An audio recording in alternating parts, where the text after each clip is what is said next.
And after maybe a couple of hours of traveling, you might have traversed about 6 or so miles out of town, not too terribly far out of town. It is later in the day because you guys did kind of leave in the afternoon. But Left at dawn. Sorry, Left at dawn, if it matters. you guys didn't wait till the next day, did you? Oh yeah, That was everybody. that was the everybody plan. That was Oh. what was in chat. Okay, sorry. Then the next morning. Got it. That's fine. So it's been mid-ish, afternoonish. Hold on, let me check the Twitch. Okay.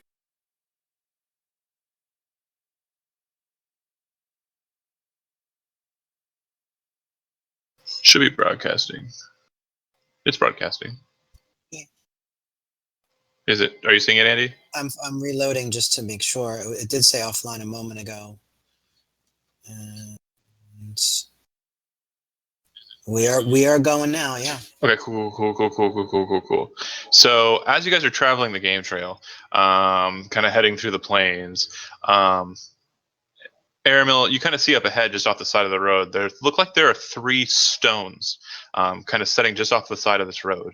Now there are stones that you've passed by as you guys have kind of moved out through this way. Every so often a boulder here or there, and a couple of bits of gravel on the path. But these stones stand out in that they are completely, perfectly squared stone, well, rectangular stones, kind of setting in the ground. Chad, have typing make a religion check. Well, those are quite interesting. I use history instead.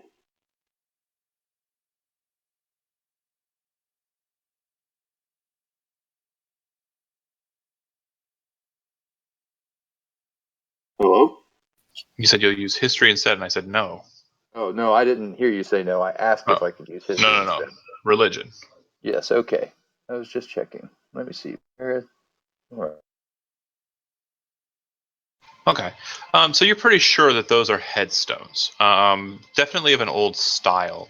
The people who kind of, were around here since you are trained in history were known as the Vazriel, and the makeup of those stones seem to be old graves. But for what you can tell, there are no mounds to it, and it kind of looks like the ground around them, is kind of grown over, but it looks like it's newer, like grass than the grass around it, kind of leading you to believe that it might have been tampered with, like the graves might have been messed with. I approach the stones and I guess I make whatever honorific gesture is typical for those kinds of people. Okay, so since we've already kind of pre-game rolled some things, we're going to go right into it. Based on your rolls, things are happening. There was something else I wanted to do too. Okay, I'm going to go ahead and put you guys on a battle map here real quick. Just bear with me. Yeah, I wanted to use my divine sense. One moment.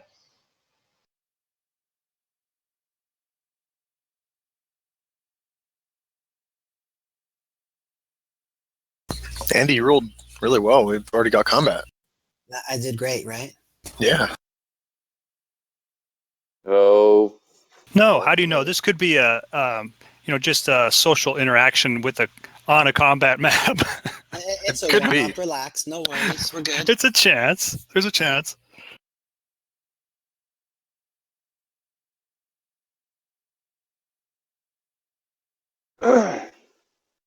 Jeff, you remember the plan?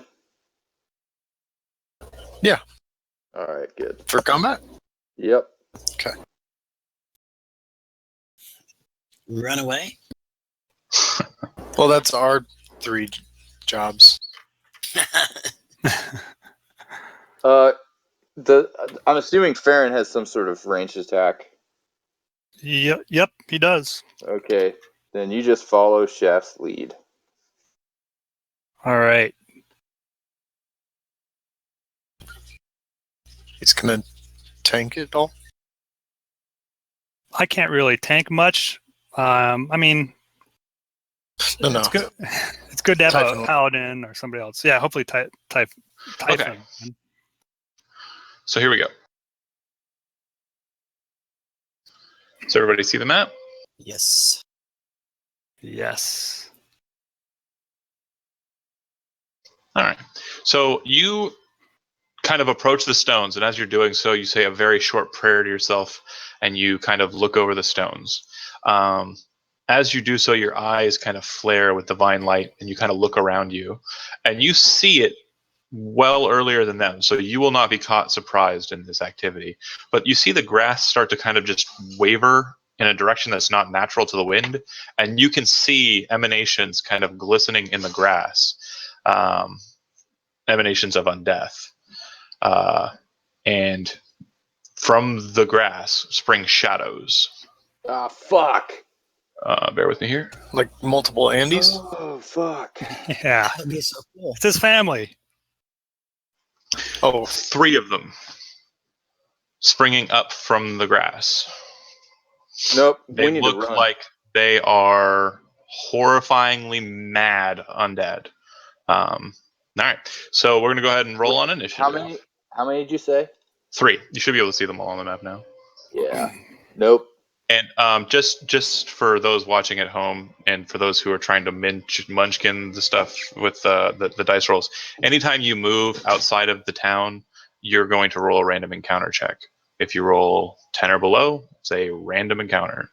You're going to get one. So 1 in 10 chance. But if you roll under a 5, so 4, 3, 2, 1, it's a deadly encounter.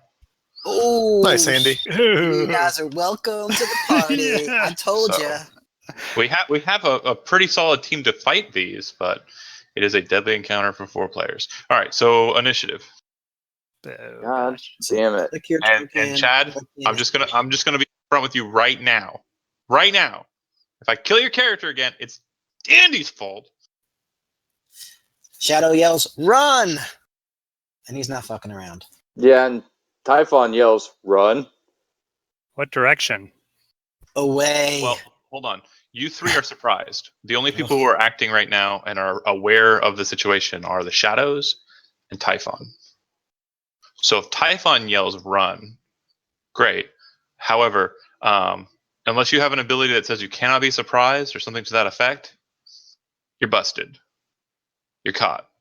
And Typhon's the only one who didn't get caught because of what he said he was doing. Okay? Fair enough. Wow. Way to go, Typhon. Woo, buddy. I might actually make it out of this alive. Yeah, if you just sprint, you'll be fine. I'm going to give you a free religion check, Chad, because you already rolled one, but it was more for the gravestones. But I'm going to give you a freebie on this because you're kind of already like thinking about undeath, what with your divine sense casting or activating. So yeah, roll another religion for me. Boo. Okay. So you're not terribly certain how shadows operate, other than they're incorporeal undead. Yeah, which means that unless we have magical weapons or magical attacks, we can't really do a whole lot of damage to them. Correct. Spells should work fine, and magical weaponry. We don't have enough of that. We need to run. Okay. So Typhon, you're first. You, of course, as a verbal state, say run and kind of look around you and bolt. Or are you doing something? Nope. Dash. Okay. Are you dashing off screen to the right, or are you dashing away back towards the town? The town's to the left. The place you're going is to the right.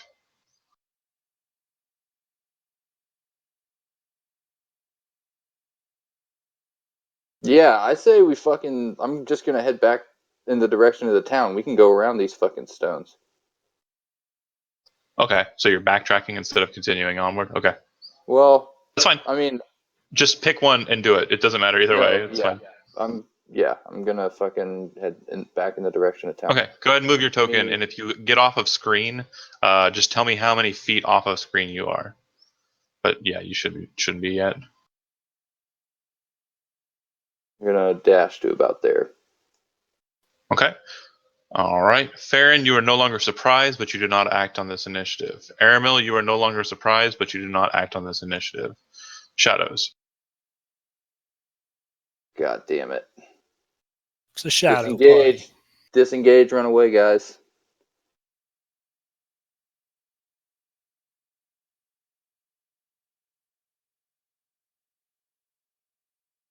For the record, Typhon's not a coward. That's the tactical move. Hey, Definitely. agreed. So this is going to be one attack against each of you, but as you kind of see them move to attack you, you notice that they aren't like fully darkened. Like when they were in the grass, it seemed like they were moving with kind of like a dark pitch. But as they spring up to like the foreground and start swinging at you, it seems their form is being kind of bombarded with the sunlight from above. It's kind of overcast, but it's still enough to make it kind of seem more transparent than like a pure shadow, if you get my meaning. All right, so they make these attacks with disadvantage. First attack against Shaft. It's a miss. Attack against Farron. It's a miss. Attack against Shadow. That is a hit. Now, it's with disadvantage. The other roll was a 20, and this roll was a 14. So you'll be taking a total of 13 necrotic damage. I'm down. And roll a d4 for me, please. On your character sheet, you'll see your strength score. To the right of your strength score, there's like a small little number. It should say 0 right now. Put a -2 in that slot, please. Wait, to the right of my strength Here, score, I'll show you. Yeah, I don't know what you mean. Gotcha. This is the first time I think we've dealt with damage to ability scores. But we go to edit, and then see how strength has this +0. You're going to put a -2. Okay. Okay, so you have a penalty to your strength score of 2. Okay. All right. Okay. God damn it. So that definitely hurt. You are down. Yep. And it would go to your turn next. So go ahead and, even though you're surprised, you're not surprised enough to not make a check. Go ahead and make a death saving throw. Okay. So I'm trying to remember where that.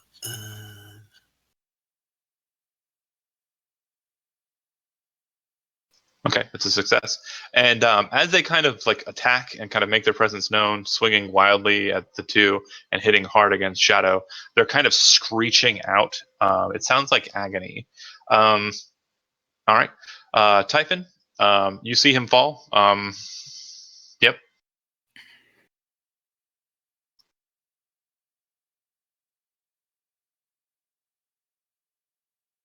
Cheer up, Chad. Yeah, I know. I don't want him to die because then it's like this game's pretty much over before it even really started. I mean, it's a really bad random encounter roll, to be sure.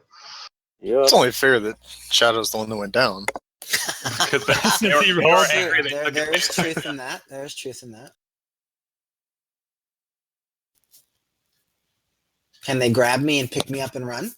I think the only one who could heft you and be able to still move at full speed would be Farron. Hey, you're unconscious, dude. but don't worry, we're thinking of these things. Yeah, I saw him moving his cursor, seeing where he could. I mean, if one of you guys are going to grab him, say something in character. I have Oh, a well, 10 strength. Steve's over in the chat. As a free action, says- I will say I got the cat. All right. What'd Steve say? First it's Eslow's fault, now it's Shadow's fault. When will you take responsibility? Chad, I love you. Chad, I love you. This is not your fault. This is definitely Shadow's fault. Yeah, it's my fault. Whatever. It happens. Okay, he said rolled 100, do 100, and I did. You sure did. So All right. In that case, I'm going to. All right.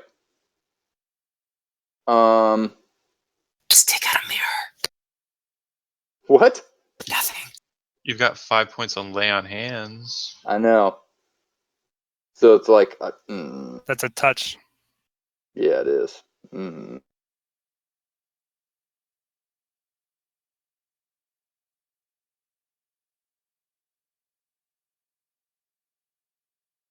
You gotta do something. I know. Just Get to it. Bear with me for a second. 1 second.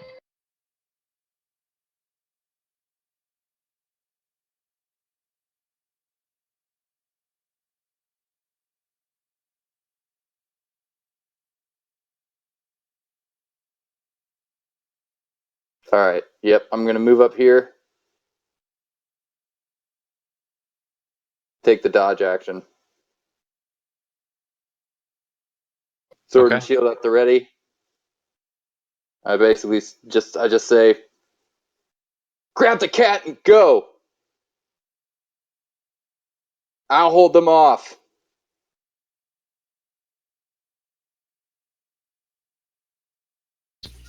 So valiant. Sounds like a plan. Okay. Did you move up? Did you get up to him? No, I took the dodge action, so I'm not going to move Okay. all the way up to them because that's going to make it harder for me to run away. Okay. All right, Farron, go ahead and make a nature check for me, please. I love nature. This is not nature. What's going on right now? No, certainly. But I'm I gonna give did you. horrible. I'm going to give you advantage on this because it's in relation to kind of just the outside, and it's very simple stuff. I mentioned before that it's overcast, but even still, sunlight's getting through. From what Right. you can see, it looks like a dark set of cloud is kind of moving in this direction, and you suppose that you probably have about maybe a minute or so before it gets so overcast it'll be completely dark in this area and raining. It's kind of That's coming in from crappy. the north. I suppose we have the next D100 to thank for that. No, it's a deadly encounter. I'm just adding a bit of flavor to it to make it less strenuous at the start. Just Yeah, I rolled a 29. I'm out. Me being a good DM. That's all. Farron, it's your up though. Do you want to pick up the cat and take the disengage action to move away from them? Yep, I'm gonna scoop up Shadow, throw him over my shoulder, and then move 30 feet towards Typhon. shit. So would I be right there then? Was that 30 feet? I think that's so. right. Make like Donald Trump and run. There you go. Yeah. Grab him by the cat and run. And, Grab him by the cat. grab him by the Oh, cat man. and run. Go ahead and move your cat on top of his token.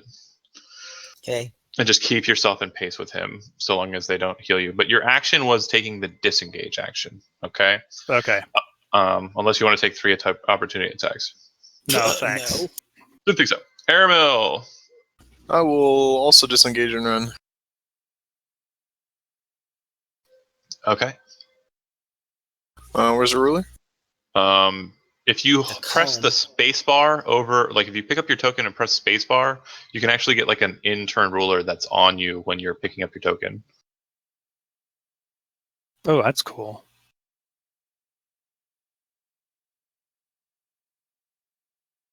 That's it, right? Actually track it and show you where it moves. But yeah, so yeah, you're good. 35 feet, perfect. And you disengage to do so. All right. The shadows are going to shriek in agony, and they all kind of like lean towards Typhon when they do it. But as they do so, it looks like their back ends, which are still kind of connected to the grass, are being tethered to something, and they all kind of retreat back towards the stones. Well, Nice. Typhon, you must have scared them away.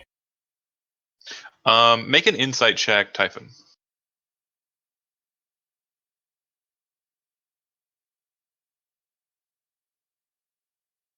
Good enough. They're not scared of you.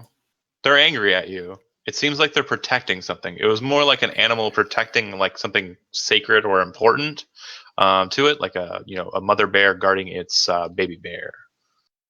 Now, is there any way I can kind of figure out where the outer edge of their limit of range is? Doesn't look like they have a limit to their range. It Oh, just it's looks just like that they they- basically yeah. scared. They've. You assume that they've scared you off, or they assume that they scared you off, and now they're just kind of allowing you to retreat. He says to Aramel, mark this location down. Most definitely. Don't plan to be traveling back here, if at all possible. Are you retreating still? Who, me? Oh, Yeah. yes, most definitely. Okay. And anything else that you want to do? No, other than making sure Aramel marks this location down so we can... Well, of course, you're on the run, so you're dashing down the road and away and Yeah. yelling to him, mark this location down. Everybody's running. No problem. That's fine. away. Shadow, make a death saving throw. Oh. Okay. That's a failure. All right. right. I'm sorry. I did that backwards. Shadow, fail a death saving throw. Then Chad, running away, or are you changing your mind? Oh, yeah, because you kind of just gave me a check and kind of threw everything off, and I haven't actually moved. So I am going to make my full move, but I'm also going to boop Shadow on the nose for 1 hit point. Okay, so he's conscious. And you guys are then escaping, correct? Yes. Yep. Perfectly fine. Oh boy. So you Well, survived, but you did not win the encounter. No. What you did is fail the encounter. So you'll be awarded 25 experience apiece. Aramel. worth Actually, Yes, so do you guys have any potions to heal yourselves with, or Shadow has a healing potion. you might want to take that? That way, if I use a spell, then we don't have that in a combat type situation. If we meet any more of these shadows, So I'm to 1 point now. Is that right? Exactly 1 hit point, correct. I haven't to put you down off my shoulder yet, though. I'm still carrying you around like a pet. Little pet house cat. What do you do if I stroke you underneath your neck? Do you purr or anything like that? Absolutely. All right. See, now I got a pet out of this. That's pretty sweet. He's not getting down. He's going to stay there for a little bit. I'm pretty sure that's what Lucas wants to do to Jenna. Oh, Pretty man. sure Jenna is down with that. I mean, Here, kitty. it's pretty awesome so far. Okay, so you force the potion of healing down your own mouth, and you're back up to 8 hit points. Yep. Okay, so my question to that point is you guys retreated away from the shadows, which would be away from where you were going, and you guys are going to try and circumnavigate the hostile location of the shadows, right? And kind of move past it. Okay. So you continue on through, traveling for a little while longer, but as I explained, that storm is set in and definitely kind of barrels down on you as you're out on the plains. Make another survival check, Aramil or Farron, your choice. Pick one, as you guys are basically trying to kind of seek cover from the rain, because it's really a very horrid storm. I failed the last one, Through. so feel free. Can they aid each other? Not so much, because there's not really. It's kind of a quick thing. Like, let's go this way. So Okay. if Farron's the one that we're listening to, Farron, go ahead and make a survival check. All right. So you managed to find a small little alcove and a bundle of boulders, and kind of like get everybody into it for the half an hour or so it takes for the storm to kind of pass by. It actually hails. Like, it's a pretty bad storm that kind of you spared yourself from there. But after it kind of sets away, it's a light drizzle. But it's enough. It's not as bad, and you can kind of tell too that it's probably not going to get worse. It's just going to get better. So you continue traveling for pretty much the rest of the day, and it starts to brighten up as you can see the hills up ahead of you. Once you arrive there, you can see Aramil kind of like, and you're probably not really hiding it, Shaft, I'm guessing, or are you trying to like keep to the map to yourself and not like really? Are you looking at the map to try and find your location, or are you like just trying to keep that to yourself? No, at this point, I'll go ahead. I mean, after the encounter that we just had, I'll be looking at the map pretty obviously. Okay, so Farron, you can see that he's looking at a map. Typhon, you can see this as well. But the thing that you're able to like passively insight from this is he doesn't seem to know where he's at. He's not lost. He's not. Yeah. I mean, he definitely knows where he is. He just doesn't know where it is. So Typhon's going to approach him. Can I see that for a moment? Sure, I think you've proven your worth. Shadow Typhon takes the map. And I want to compare the map with not only my knowledge of the area, but my knowledge of historical places and locations. Okay, so I'm going to show you the map, and you can kind of go off of it without really rolling until it becomes necessary. So I'm going to put that on you guys' stuff. Hold on, I'm going to add myself to it so I see it as well popping up. Can't read any of this. Scroll down. Yeah, I'll decipher as you're reading it. Oh. Shadow, that was a close call there. I knew we brought these guys along. Does your for a reason. character Yeah, speak clearly. Elvish? My character does not. Okay, so then yeah, your character couldn't read it. Armel, what does this writing say? Yeah, I'm deciphering it as he's looking at it. Okay, so you can basically get the lay of it. On the back end, there's a bunch of writing. On the front end, there's the map that you can see there. The map's notations. In the top left, you have the Coalbeard. It just says Coalbeard in Elvish. In the middle, the town, it's listed as Laviston. The river is marked in smaller text as Giant's Piss. The hills in the right side are marked as Hardlow Hills. And the mountains to the south are listed as Illuminous. The Elvish writing on the back reads, "In the northern shadow of Mount Illuminous, just within the Hardlow Hills, one who seeks the wealth of Captain Elrindal's grave must find the white daffodils. Underneath the flower-topped mound of sacred earth, a stone door bars the passage. Be wary as cunning traps protect the contents. The dead, too, are a challenge." Couldn't I be level 2? Make a history check. Yeah, I was going to ask about Captain Elrindal. Boop. Man, So I'm Captain not rolling well Elrindal's not today. really, it's not really popping out to you. You don't really recall him, and the note just seems kind of strange. It definitely has a marked location, but you again aren't terribly familiar with where it's at. Kevin, do you have any questions? To study the I'm map. not over. Oh, go ahead. Go ahead. Finish what you guys are talking about. Well, Typhon's looking at the map. I'm moving to Okay. other people. I was gonna say that he didn't show the map to me, so You can see that he's holding a parchment for sure. I'll ask him if do you need any assistance. We need to find the white daffodils. There's by white all means, daffodil. come have a look. Do you want me to have a look, Aramil? If you like. All right. Well, I go take a look, and Okay. I think I'm a little bit. Well, I should be a little You bit can- better with maps. Yeah. But that doesn't necessarily mean I'm going to be able to figure out where you need to go. But I take a look at the map and look at the area around, all the area that's shown and stuff. See if it's something that I would know from my experience in the wilderness. Sure. So you're kind of looking at the map. You're kind of reading the back, taking a look at it, and I need you to make a survival check, nature check for me, please. Okay, come on, guys. And Andy, are you also kind of like nosing in on the map? You've already read it before. Yeah, so, but I'm looking at it as well. okay. Is Shadow trained in history or performance? Shadow is trained in neither. Okay.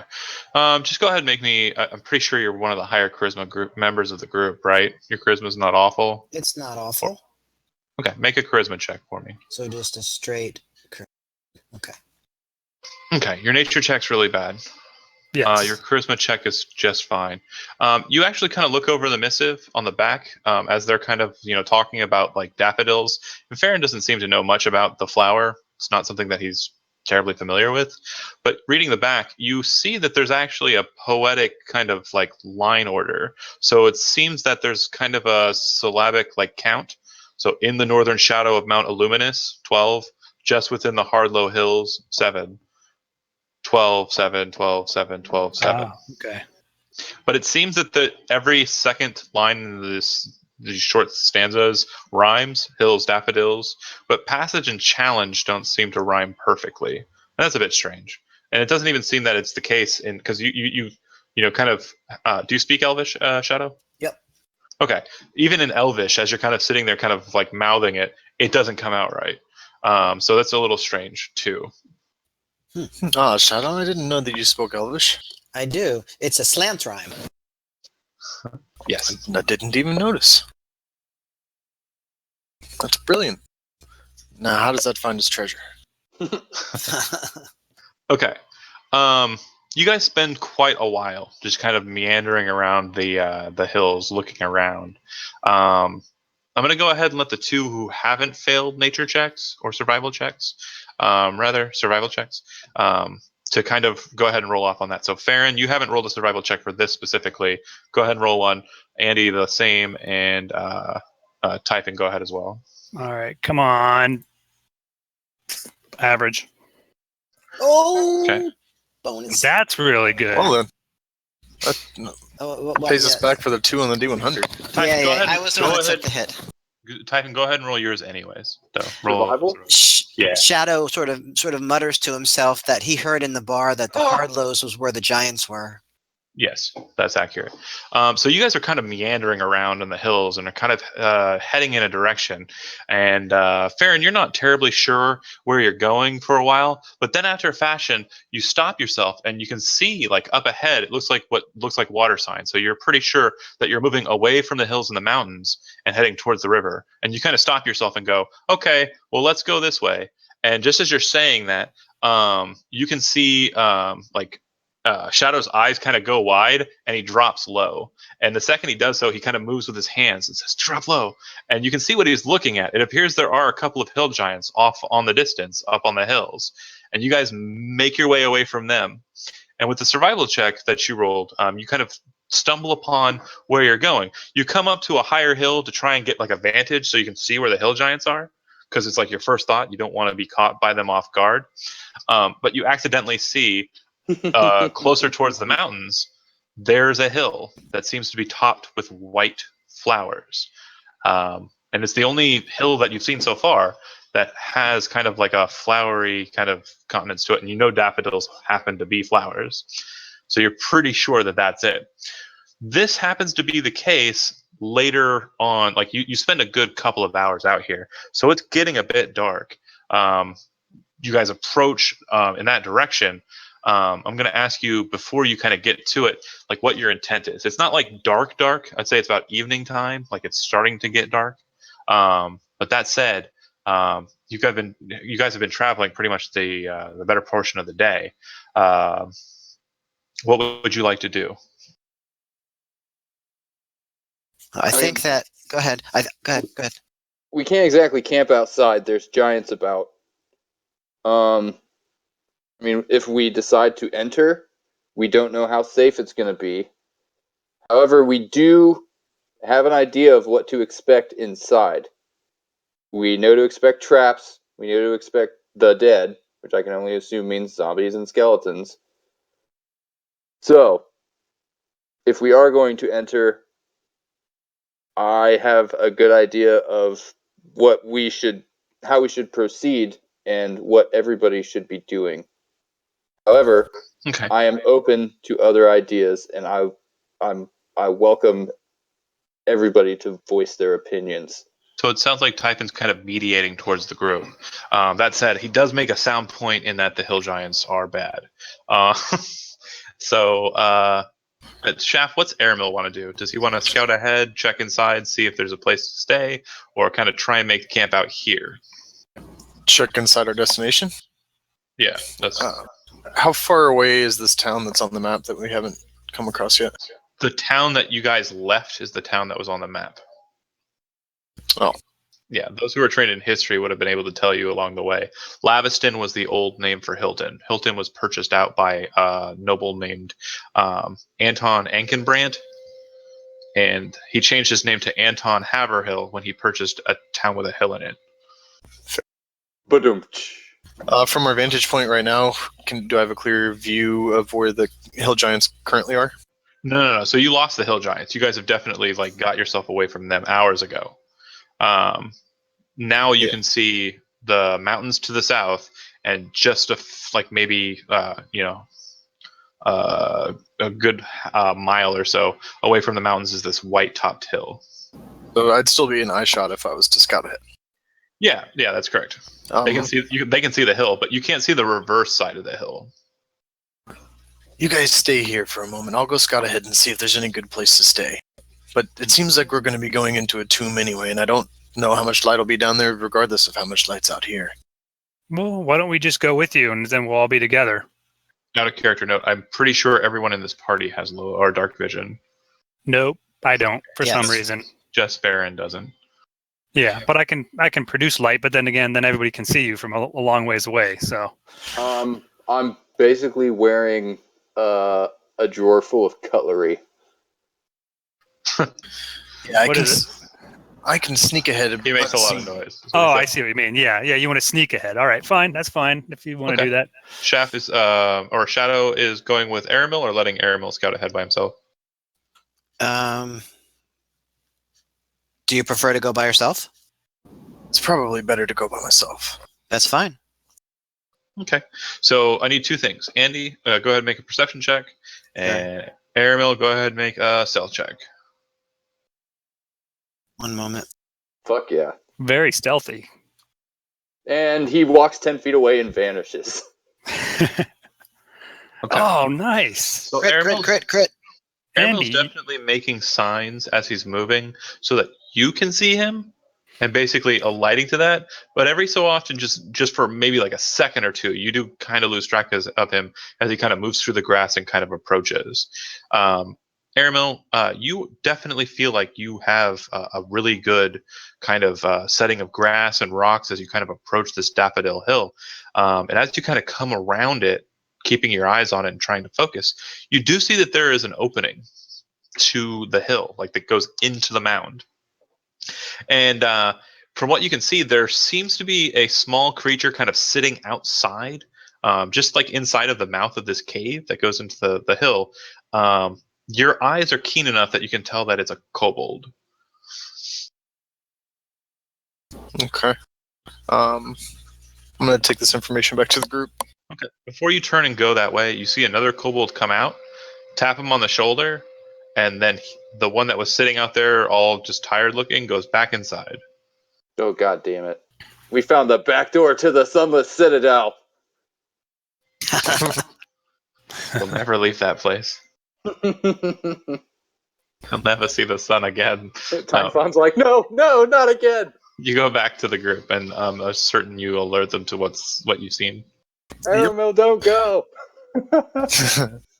Okay, what's the plan?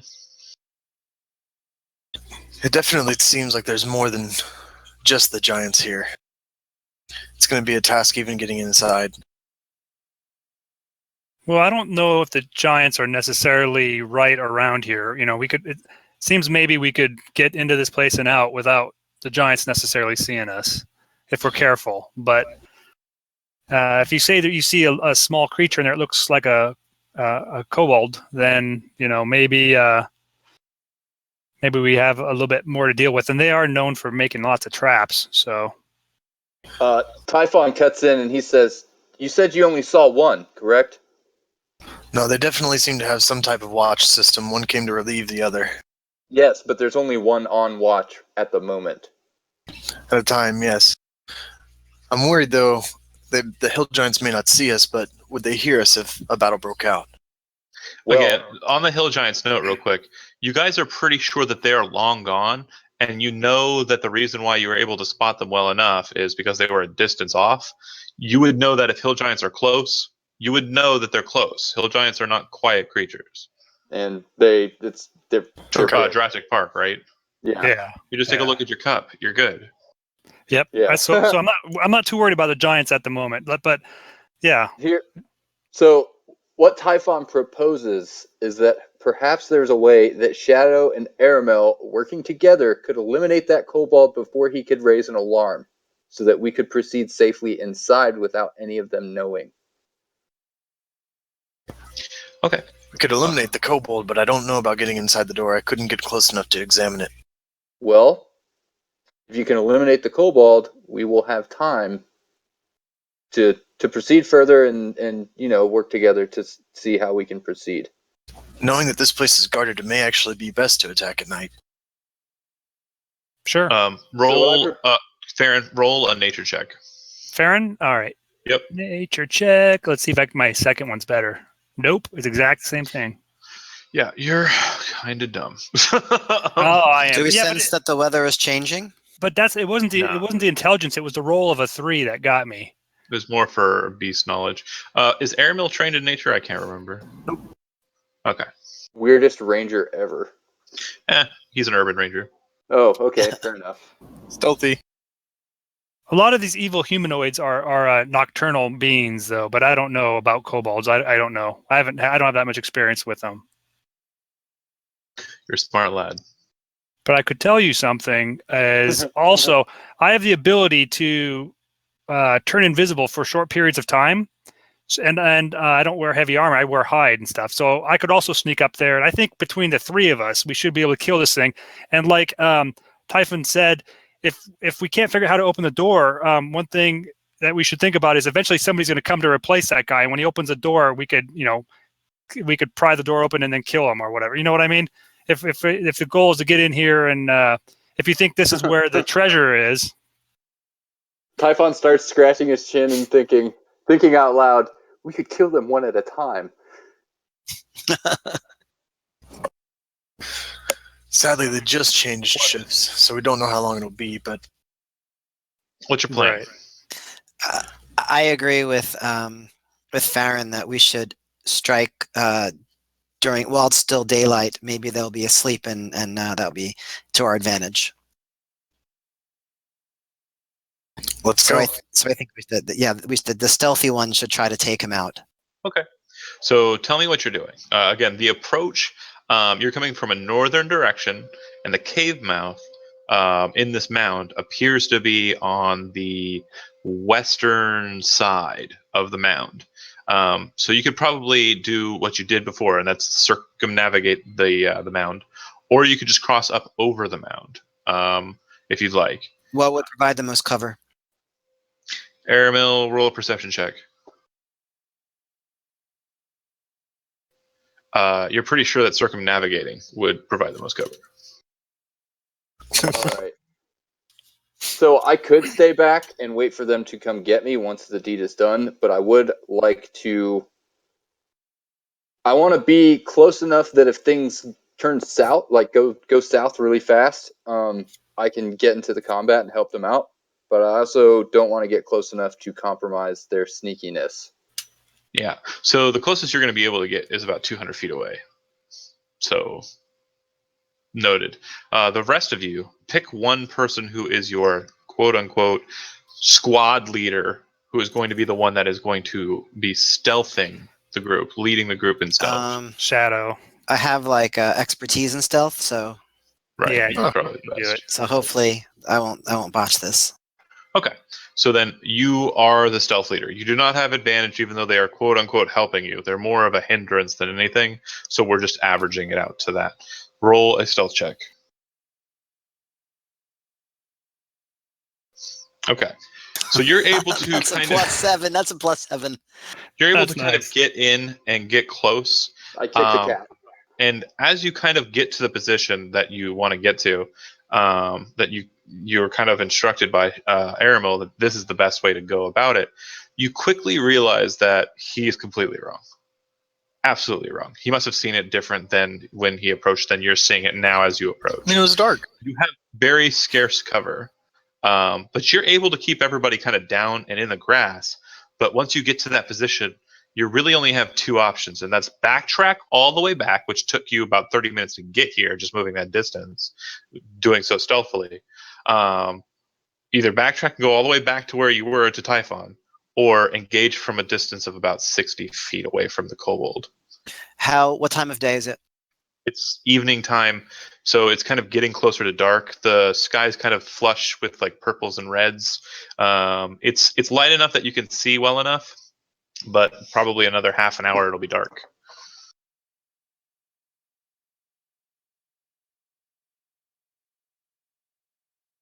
And the kobold doesn't seem to have any kind of light source that he's using, right? Not that you can see. Does Shadow have any ranged weapons? Yes. I think that we should attack from a distance. So bow shot, Yep. A crossbow. And still technically a bow. Yep. Okay, so who's shooting?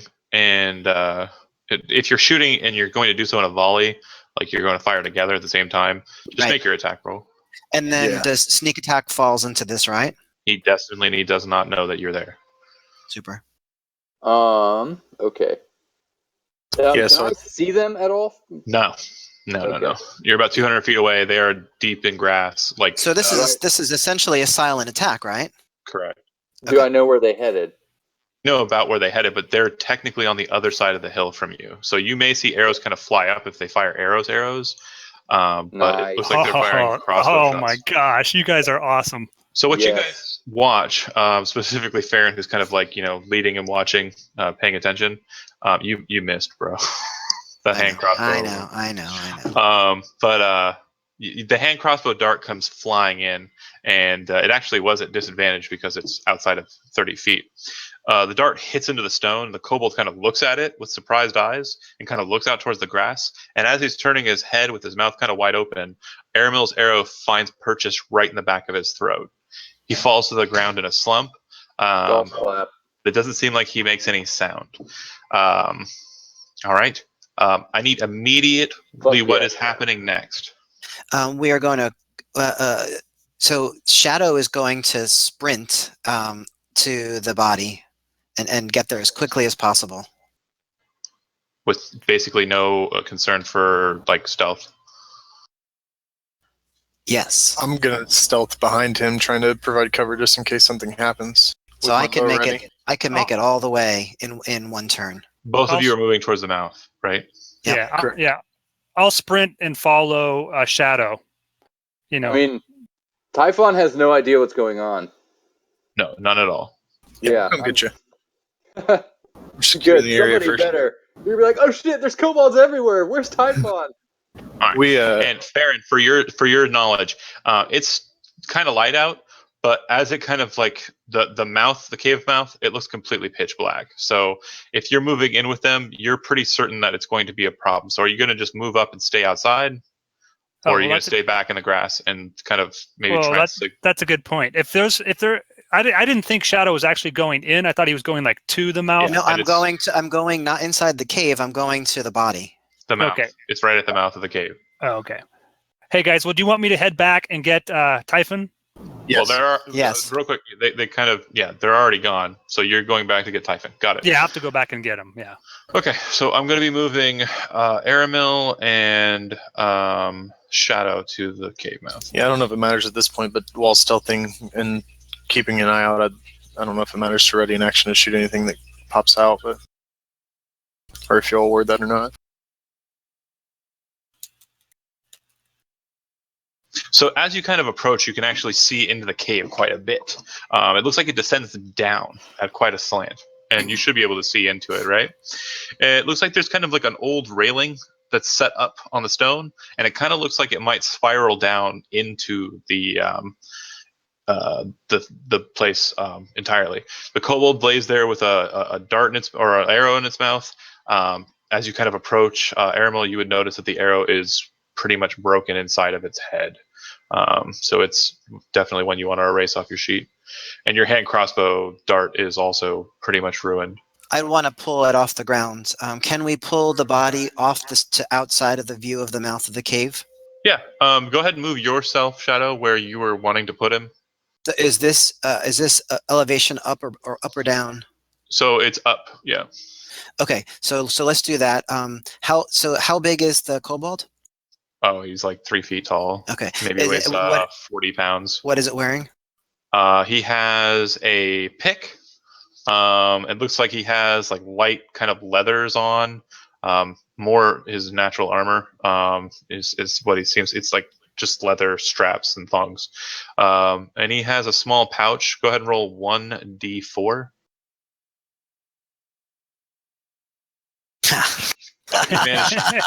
You managed to find one piece of copper. I'm so excited by this copper. Treasure. We split this, guys. I get 10%. We split everything. Don't worry. Cut it in half later. You got a whole penny. So we're gonna try to hide the body and make sure that try to erase any sign of struggle. All right, Aramil, as you're kind of keeping watch at the gate, and Shadow's kind of dragging the body like snake style over to the mound. You kind of like your ears perk up, and you can hear what sounds like a tinging of metal on stone. And then they're mining. Then you start hearing kind of like complaints, yelling back in Draconic. Uh-oh. but it's Okay. definitely kind of like a yiping kind of form of draconic. Not like a dragon kind of form of draconic. It's like Sure. Can I decipher or determine an estimate on how many are talking? roll a perception check. Do we see the others coming off in a distance, coming towards us? It'll be there in a bit. Okay. You figure there's probably exactly three in there. One seems to be kind of louder than the other two. And the tinging obviously sounded like mining of some sort. Sounded like metal on stone. Yeah. I'll continue to help Shadow with erasing the Sons of Struggle and wait for the party. Okay. If that's the case, then they will arrive on the scene. And by about that time, if you guys aren't moving with stealth, it's darker. It's definitely dark enough to warrant kind of a torch. But it's not like completely pitch black yet. I guess So- this is what I would like to do as far as torches is concerned. Nobody else needs a torch, right? Right. All right. Then what I would like to do is have like one of you guys like lead me until we hit some shit, and then I'll cast light, and then I'll be able to see. But you know what? Otherwise, if I cast light now, somebody with dark vision is going to see me from way far off in a cave. Yeah, I mean, by the time all this has happened, has Typhon arrived? Yeah. You guys are arriving on the scene. Okay. Yeah, we were just Yeah, about to that- enter. I'm not stealthy. So, yeah, when we proceed, basically, Aramil and Shadow are... we'll cover that when we actually get inside. For now, let's just kill some fucking kobolds. Shadow, could you scout ahead just a bit? Absolutely. Okay. Go ahead and make a stealth check. And I'll move you to where I think you'd end up Okay. based on what you roll. That's better. Amazing. Okay, so you want to be as close as possible or distance away so you can kind of get back to your friends? Your choice. A little bit away so I can get back to my friends. You move around the corner of the stone, kind of coming out to the ledge, and look over it, and you can see down in the ledge there appear to be 3 kobolds. One's coming out of what looks like a lit kind of hall into the earth that kind of slopes down and in. The other 2 kobolds are holding picks and are kind of angrily barking at him, but he seems to be kind of overpowering them with his voice. On his back, he looks like he has a bag. The bag seems to be kind of loosely kind of jumbled with all sorts of different kinds of bottles and weird sort of like artifices, strange devices, like tools of some sort. Kill him first. Okay. So I see all this. Yep. So I would want to backtrack and Sorry. One thing that's definitely important. So the descent from where you are at to the floor level down there is about 50 feet. You can see that it spirals around the outside of a wall and kind of descends down. Mhm. That's at a slope the whole time. So to get down there without jumping down 50 feet or sliding down or climbing down, you need to go the full circuit. Right. And my climb ability, that's down as well as up, Oh. right? Yeah, you can get down from there Okay. like that. Yeah, no problem. Okay. Cool. So I would want to go back Okay. very quietly and tell them everything I've seen. Okay. All right, let's. Wait, did he say it's 50 feet down? Yeah. This is the fucking Sunless Citadel. No, it's not. It's a kobold mine. No. There's 3 of those Did little you- bastards in there. Did you see All any escape routes for them inside? Well, it seems like there's a passageway that leads down where their leader is shouting orders from. What are you doing? Could we rain death from above again? Could you take out the leader without them seeing you? That's gonna be real difficult. Unlikely, with his roll. unlikely in one attack. Is that assuming you even hit them? Right. And you only saw 3 in there, and then a Correct. leader. No, Well, two workers Oh, and one that appeared to be a leader with some devices on his backpack with a backpack with some such stuff in it. Aramil, roll a perception check. As you're kind of standing there talking with them, like outside the hill, you notice that Typhon's voice isn't exactly quiet at all. And your ears Even kind if of I am speaking softly. well, you still have kind of a gruff voice based on the voice you're doing. Mm-hmm. Just saying. But you kind of flit your ears towards the door, and you can still hear the kobolds bickering amongst themselves. But you definitely know that Typhon's voice is a little louder than you'd like. Typhon, you must be more quiet. So I'm going to I ain't yelling. That's how I talk. let's pull up here. Let's pull up here out of sight, and sort of get down, so that if they come out to check, we can take them out that way. It sounds like they're still down there, but if he talks any louder or continues to talk like that, there's no doubt that they'll catch on. At this time, I think you should probably stay up here, and we should scout ahead again and see if we can handle these kobolds like we did this last one. Okay. Or I could just lead them out and you guys could catch them by surprise. There's too much risk that they'll disappear down below. Who knows if there's more down there? Very well. Still stay within reach, though. Aramil, as you're kind of talking in concert with them, you hear that the two of them are bickering, but your eyes quickly catch that one of them seems to be kind of coming up the stone. Looks like he's on the outside ring, heading out towards the gate, towards the door. Let's get out. Hide! When There's one coming! so can we hide? Gotta go around the wall there, Andy. It's So, not like, working. to notch an arrow and prepare for him to come out? Okay. Did it look like the leader? No, Okay. just another one. I don't get where is where on this map. Like, if I'm here, what am I next to? Oh, okay. I see where I am now. All right. Oh, so I guess I'm there too?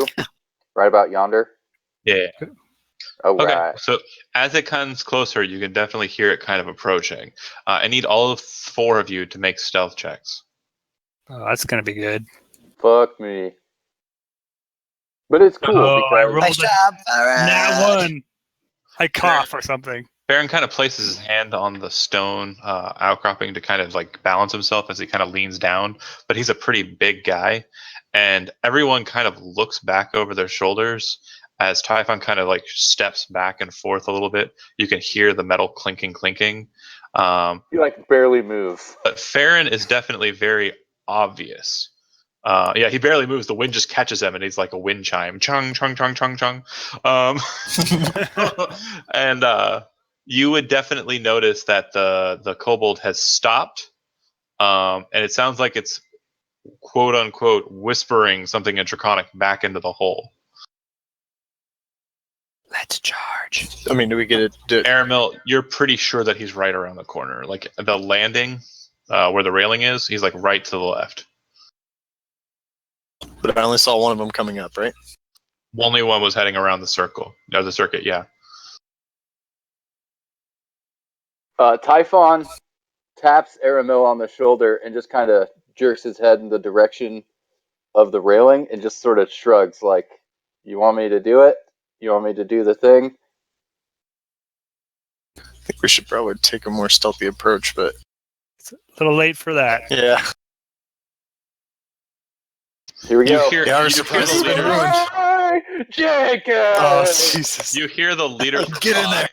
You hear the leader's reply just as Leroy Jenkins is called out. Who the fuck is Leroy Jenkins?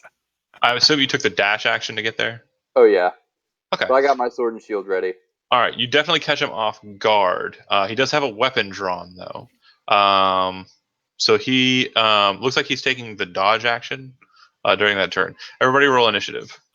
Oh, Let's do this. Who the fuck is Leroy Jenkins? wow, their big wow, Aramil. Yeah, their big mistake was going in after him. right. Okay. Shadow. All right. Your dexterity is an 18, right? Oh wait, I thought I rolled. No, it is a 17. And Aramil, Oh. what's your dexterity? 17. It is also 17. Okay, so we'll go alphabetical. Aramil, you're first. John, Oh. for the record, you still have advantage on my initiative. Oh. Sorry. Yeah, I'll fix that. From that shield I had. Yeah. So at this point, from where I'm at, I can't see anybody except Typhon's We'll give you this one ass, for right? free. What's that? I was talking to Typhon, but yeah, pretty much correct. What you can see on the board is what you can see on the board.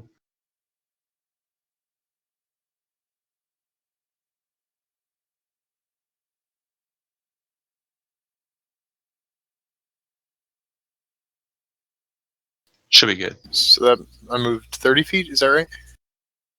What's that? I can't see the little number next to me, but Yeah. can I stand on this little ledge here?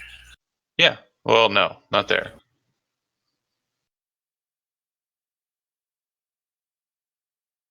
All right.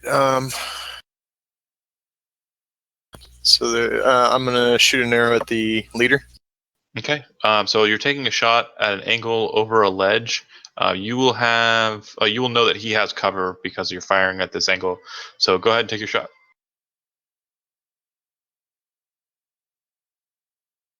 That'll miss. That's Actually, yeah, that'll miss. Okay. Shadow. Shadow wants to go to the edge of the mouth, like right here. And could I hold an action then? So that ledge is not occupiable. You're falling off the ledge if you stand there. Okay, so I want to go to as close as I can to the edge of the ledge. Is that right? It's either there or in front of Aramil at the railing. Right, so I'll go right here. And is there a shot on this person? Because of the slope of the stone, I would say yes, but it has cover.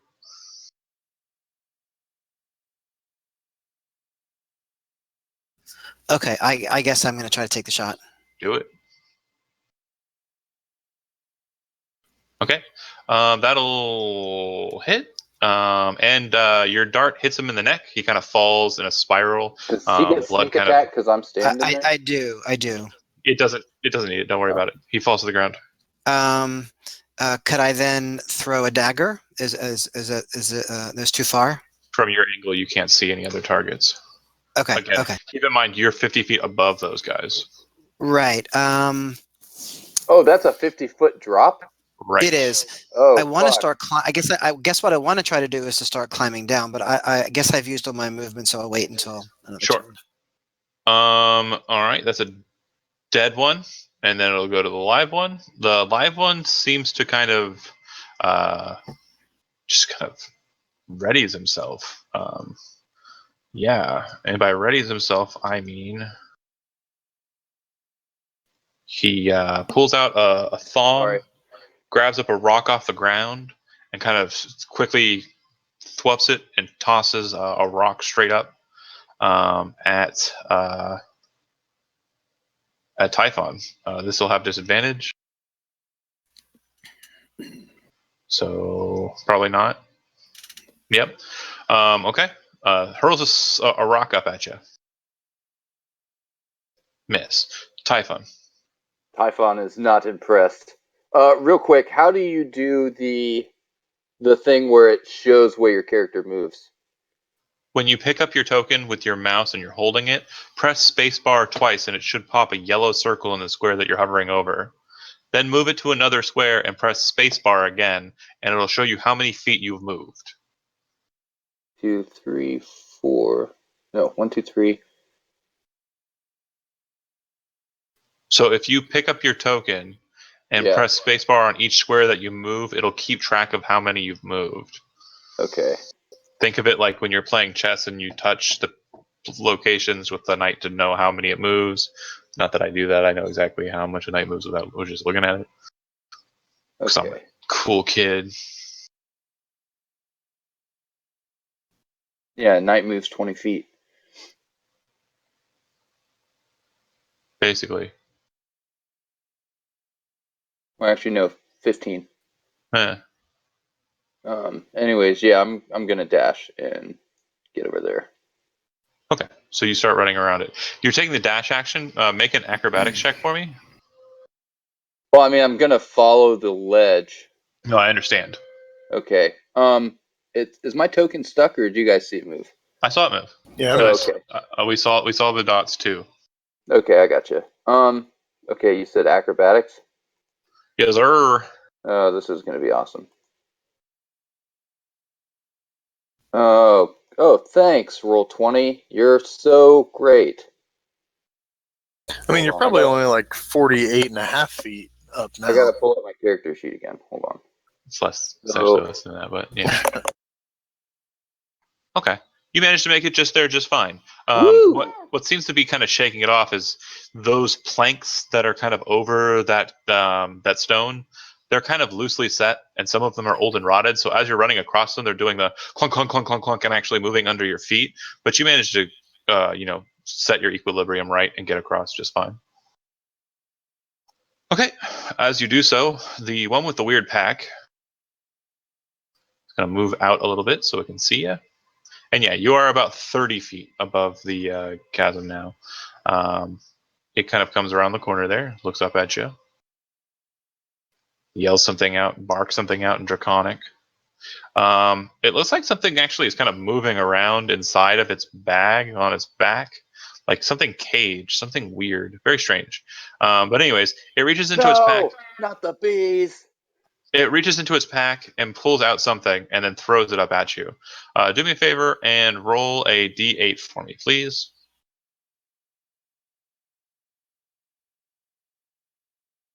All right.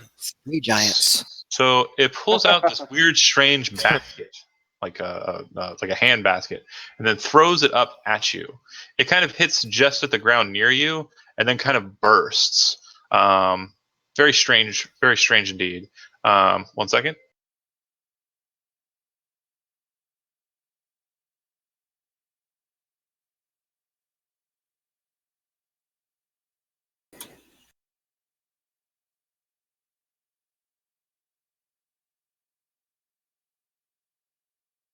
Oh shit. Fucking scorpions. When it pops, the basket, as it kind of hits the stone just beneath you, it breaks open, and a bunch of small centipedes start kind of scurrying up the stone towards you, like they are so hungry for you. Heard you guys really like centipedes. Are they actually in melee range of me, or are they?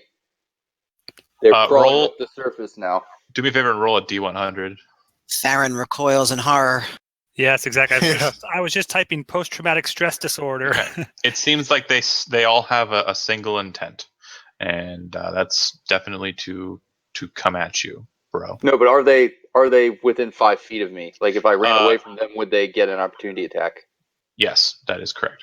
Okay. Well, I have 19 AC. I'm not too worried about it. All right. That'll be that thing's turn. Farron should have gone before him. Oh yeah, it got messed Yeah, I up saw somehow. No big deal. I was just going to cast Go produce. I was just going to cast produce flame and move over. Oop, I was going to pick my character up though. Come on, what's going on? Oh, I know what's going on. I have the wrong thing chosen. Duh. No wonder he failed all those nature checks. Yeah, what's going on here? Yeah, I Oh, don't know if you guys. That's where I Typhon wanted to points move. at the one with the bag and yells, "Kill him! Kill him!" all right. And then I guess that's really all I can do, unless I do some sort of bonus action or something. I Okay. guess as a bonus action, I can cast Shalila. Shillelagh. That too. I could do that too. That's better than Shillalog. Shillag. Yeah. Zach. Okay, great. Aramil, you're at the top, so go ahead and take your turn. This guy has cover still for me, or You'd have to move off to the ledge to be able to target down at them. You're firing from on top of a hill through the hill to the target. Right. So from just there? take a position at the railing and fire. Yep. And you're firing at the kobold or the kobold leader. the leader. Shoot it. Nice job. Man. Roll You hit 60. him dead on in the shoulder. He looks really upset by this. Are these But kobolds aren't humanoids, right? Technically, I think they're believe humanoids. They are. Yes, they are humanoid. So he takes 8. Oh, he took 2 more. Okay, so when you hit him, he starts to bleed profusely. Okay, I will stay right here for now. Cool. And then my turn. Shadow. Shadow will step up here and fire crossbow bolt. So you're firing at- down, and yeah, it is 30 feet across, but it's 50 feet down. So you'll have disadvantage for the shot Okay, because you got hand crossbows. I know.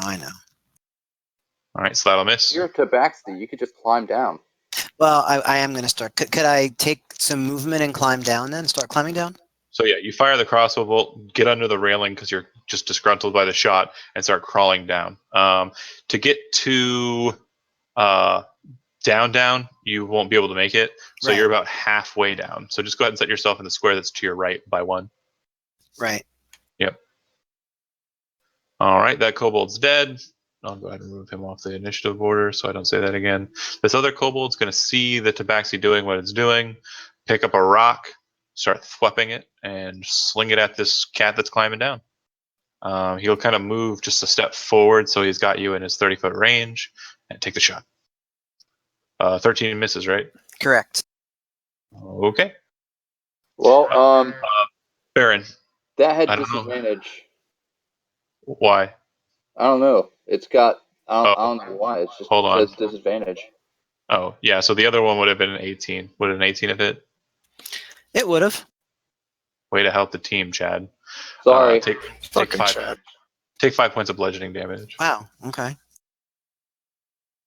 All right, Chad. Well, I mean, I also told him that I have an advantage on initiative, which is probably Baron. not a good thing for John. All right, Yeah, I'm well. I'm gonna move. I'm gonna dash. Take the dash action and move. Sure. So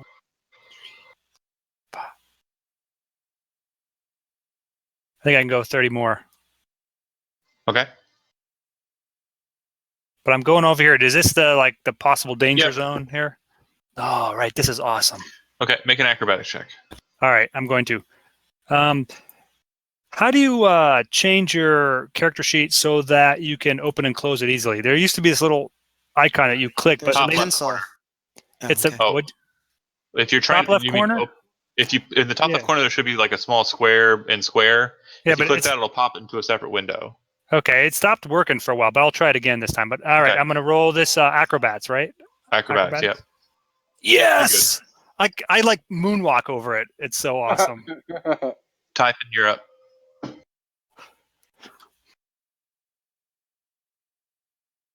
Hey John, what's the first number in an attack where it has like? Oh, that's okay. Never mind. Okay. That's for advantage, disadvantage. You're just Yeah. dashing away from it. Oh yeah. What the? Okay. So okay, hold on. Okay. Sorry. How many feet was that? That was 20 feet. So I've still got 40 more feet of movement. Yep. So 5. first you're going to take an opportunity attack from the swarm. Okay. There we go. Miss. Miss. And then you're going to make an acrobatics check.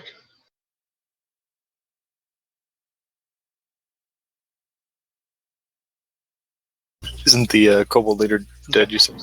No, he's not. You make it across without stumbling or falling, and you make it to there with your dash, and you're done.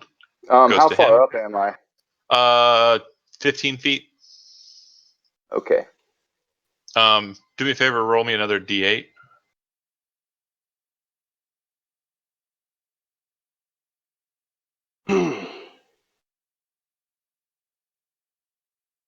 Okay. He reaches into his bag, kind of steps towards you. 1, 2.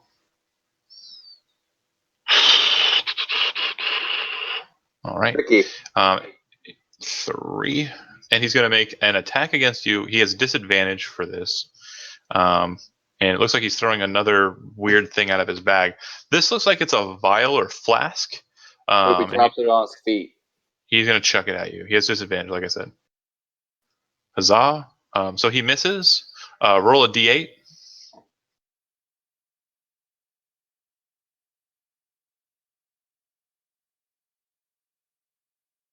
Okay. The vial hits behind you. Looks like he wasn't really aiming ahead of you as you're dashing. It hits the wall behind you, and you can see that a liquid kind of splatters out from it. And as it kind of hits the air, the liquid like starts burning brightly.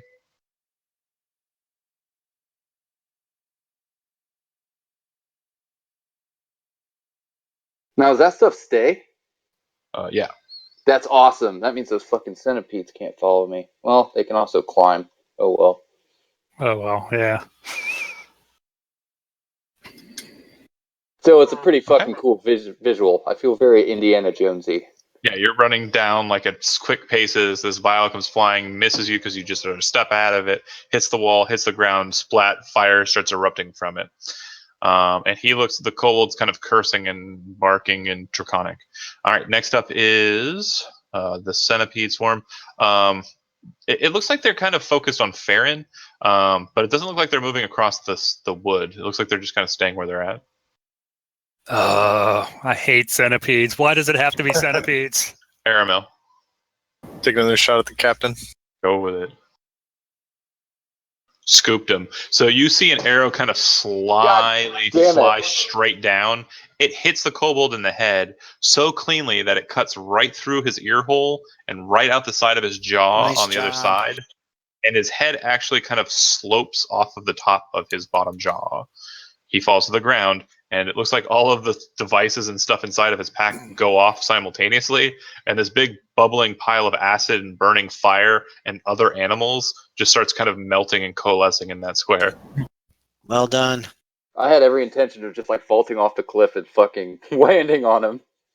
I love the way that John describes attacks like that, death blows. I love Yeah, I love pretty good crits, but again, like there's something this guy named Matt Mercer does on his show. He says, "Tell me how it goes. Tell me what you do."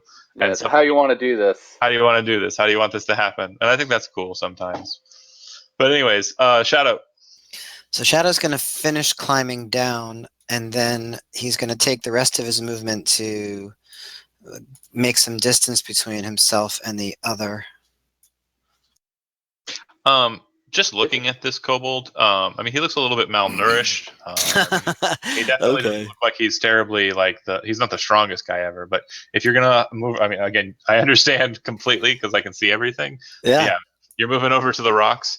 Yeah, and then I could take a shot with my crossbow that way. Yep, and if you want, you can actually fall prone. So you have advantage. He has disadvantage against you for shooting, but you have advantage. Well, let's do that. Yep. How well, you does don't have that work? advantage. Oh, okay, I see what you're saying. It's basically Call of And Duty can style. do I take sneak attack damage at this point or no? No, he sees you, but it's not a problem. So you hit him kind of like in the cheek, and it doesn't at first look like a deadly hit, but the bolt sticks there for a second, and he kind of like gets mad, and as he kind of opens his mouth, you can see like the tendons and like the meat inside of his face kind of tear away from the scales as they kind of peel with the arrow, and he kind of just slumps over and falls down with his eyes rolling in the back of his head. Nice. Shadow kind of holds his side and says, I could use some help here. Okay, so that would be with all three of the kobolds and him, the leader, 100, 250, split four ways. Math is sometimes hard. Oh, will 85. will those centipedes join my forces No. So it's as my basically minions? as all of the kobolds kind of. Oh, and I forgot about the centipedes. So 95. But as you kind of like see them, they kind of just like scurry into the planks of the boards and kind of just split off and no longer maintain their swarm pack. And So I yell 95 in total or 95 each? 95 each. Wow. Okay. out. I yell out. I'm leveling next Oh, time. you're leveling. Yeah, Sweet. you only level when you can get a I long know. I understand. I totally That's right, get because it. you were in that group, I think. Yeah. So this is my third adventure. Right. So 120. I'm at 120 experience. Okay, so real quick, just moving along because we do have a bit to do here. Andy, not really a rush anyways. I don't really have to go to sleep. In fact, I don't want to. But Andy, what are Okay. you doing right off? I'm asking for someone to help me out because I'm hurt. Okay, Okay. All right. Yep. Kevin. I mean, I'm Typhon's down right to 3 HP. I'm bleeding. I'm dragging. Either one of us could cure him. What do you want to do? Typhon, you're the closest. Yeah. I mean, as Typhon walks past, he just like sort of rests his hand on on Shadow's head and kind of like tussles his hair a little bit and says, "Good job." And as he does that, he heals him for 4 hit points. Cool. Nice. All right, and then you guys kind of all make your Or way no, down. I'm sorry. No, wait, that's divine. Yeah, so that's all my points of lay on hands. Yep, 1 Okay. plus 4. Right.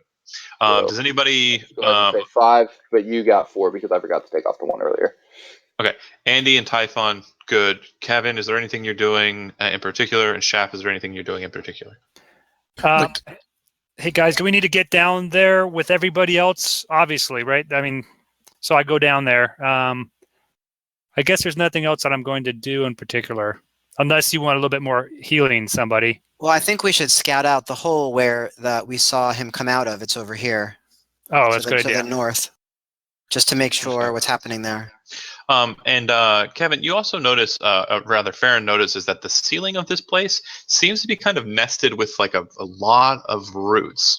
It looks like the daffodils have kind of formed this this lattice of roots that are kind of holding the hill, like the weight of the hill above you, kind of in place over this large opening underneath.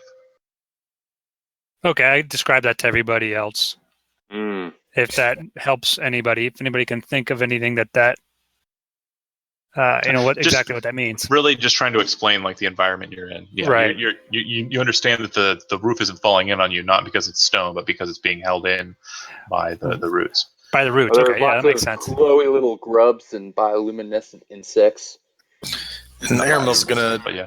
search around the area and the bodies and Okay. Yeah. So if you're Typhon. searching Yeah. the bodies, go ahead and roll me 3d4, and then also 2d6. I think we should put all this. 7 copper and 8 I'm gold. keeping track. Okay, yeah, we could just put it all in the party treasury and divide it up when we're done. Yeah, I'm And just jotting 8 it down in gold. a notebook, and I'll put it down at the end. So we've got Cool. total of 8 copper and 8 gold. Mm-hmm. And then who was going to investigate the hole? Was that you, Shadow? Yep. Okay. When you get in there, it seems that the hall kind of progresses in about 15 feet. At the back end of that hall, there is a door. The door has some elvish script on it, but other than that, appears to be solid stone. The script that seems to be outlaid in front of you, it seems to say, "Speak the wrong word."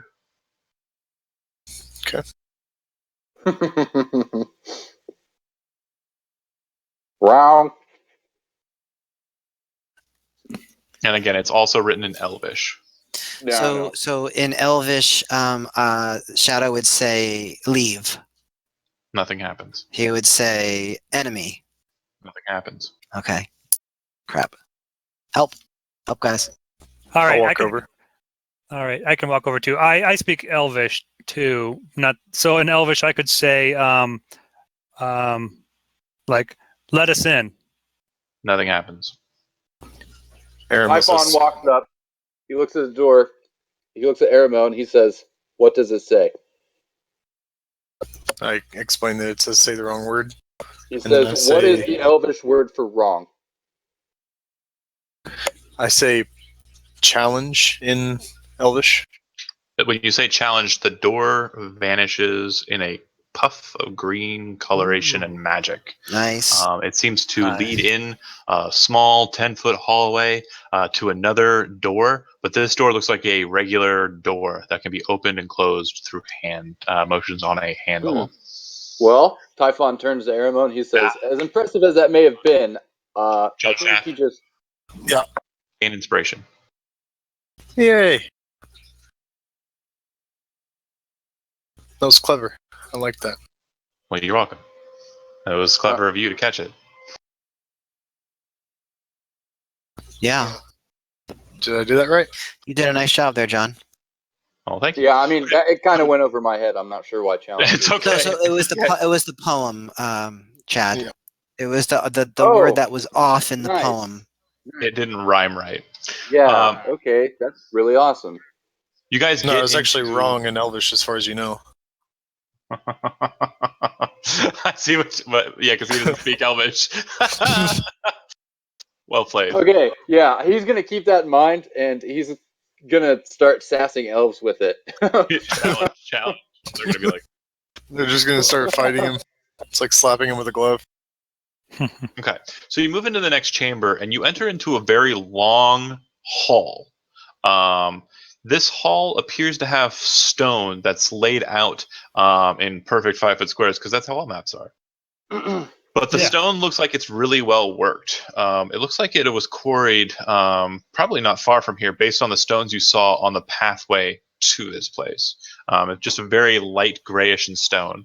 But what you also see in here are a series of sarcophagi set throughout. These sarcophagi, from what you can see initially, looks like you got about 4 or 5 that you can kind of see in the light that you bring in with you, or your dark vision rather. And they have like stone to them. Some of them are cracked and chipped. Some of them are slightly kind of pushed open just lightly, but not all the way. Kind of set like, the way they are. But there's spider webs all throughout. Not very large ones, just, cobwebs, mind you. But set in the sarcophaguses on the top are the reliefs of what look like warriors, elvish warriors with great swords.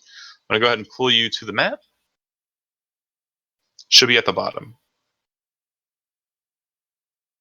Alrighty. And this Do I is kind of recognize? this Sorry, is kind go of ahead. well, just saying, this is kind of a free exploring location. So if you want to move around, you can.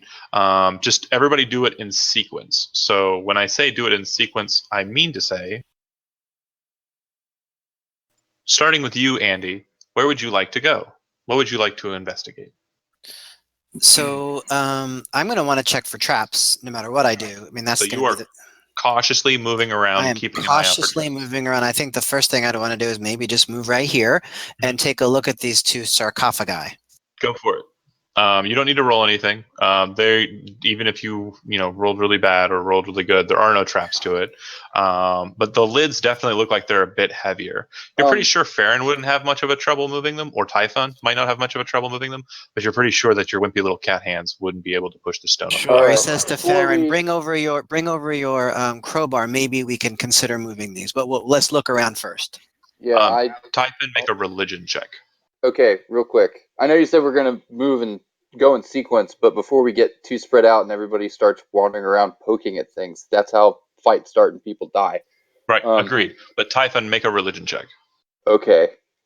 Like Typhon wants to kind of get everybody organized and moving in the same direction before we all start running off like kids at fucking Disney World. If memory serves me correct, your deity is Atavius, correct? Or is it Averiu? The god of It law, was wasn't it? Atavius. It was Atavius. I kind of want it to be a Variu now. And while he's not like priestly in his devotion, It's just he's it a little is bit. something that he respects and appreciates for its historic significance. Averiu is a for bit martial. more lax on tampering with the dead. Atavius is all about law and structure. So Averiu is not going to be as. I mean, the tenets of Averiu aren't going to be as bitter about disrupting the dead. Atavius priests or anybody who follows him would be super wary about that kind of stuff. Okay. Yeah. So. So just checking. Yep. But yeah. Okay. So. Are you fucking The kidding religion. me? The religion check tells you, and you're kind of sensing too, divinely sensing, there doesn't appear to be any undead here. But for some strange reason, each one of the sarcophagi kind of has this cold look to it. You're sure it's not the contents; it's the sarcophaguses, sarcophagi. Are they cursed, consecrated, or desecrated? Yeah, I'll Um, just go ahead and use one of these. yeah. So it's more of kind of like a consecration, but when you're looking at it, like you see like there's this underlying kind of being held back desecration or undeath. Yeah. It's the sarcophaguses, but they seem to be blessed. Then they're kind of holding it back. It's kind of like looking at a glass of water that had like food coloring dropped into it. Mhm. The food coloring being representational of the consecration, the water being this, what it's consecrating, and it's kind of swelled over the thing that it's basically consecrating. It hasn't blurred entirely. You can see kind of like the mix of the two. Yeah. Does that So make just sense? so I'm clear, there's basically a darkness inside of the light, and the And the light's holding sarcophagi it back. have the light. I got you. Oh, are you So- gonna say that? No. Yes. The contents aren't glowing one way or the other. The Yeah. sarcophagus is both light and dark. Okay. So, but it seems like the darkness is basically on the inside. No, incorrect. The sarcophagus itself is both light and Okay. dark. The contents glow no way. All right. Now that's the closed ones. What do the open All ones of look them. like? All of them. Okay. I'm Same going way. to. Oh wait, no. Sorry, it's not my turn. Shadow, you kind of But yes, have I do share Barry that with come him. over, Chewbacca style. Oh, the one on the left or the one on the right? What do you mean? Which one would you like to open? The one on the Oh, left so or the I one said on the right? I said that to bring his crowbar over, and we're not going to open anything yet. Oh, We're okay. not. I don't think we're going to open anything. Yeah, but you already investigated these two for traps. They do not have them. Okay. Great. Okay. Now the All right. one on the left, is that one open? Again, none of them are open. They're just kind of Oh. slightly askewed, is what I was saying. Like someone Okay. might have tried to push them open, but they didn't. It didn't succeed. Or when they were setting them, they set them incorrectly. Damn kobolds. Aramil, what are you doing while they kind of look over the sarcophagi? Did you skip me? No, you were divine sensing. You win. No. Well, I mean, if Plans change. I know what I would have actually done on my turn was move up here and wait. Okay, that's I'd fine. You motioned did. for Aramil to join me, and I'd motioned You for did these sense two there. to move up as well. Okay, I basically want two people on each side. gotcha. So, Aramil, you move up. Yeah, I'm gonna kind of go stealthily a bit here to just try and scout out and make sure there's no danger lurking around while they're Gotcha. investigating.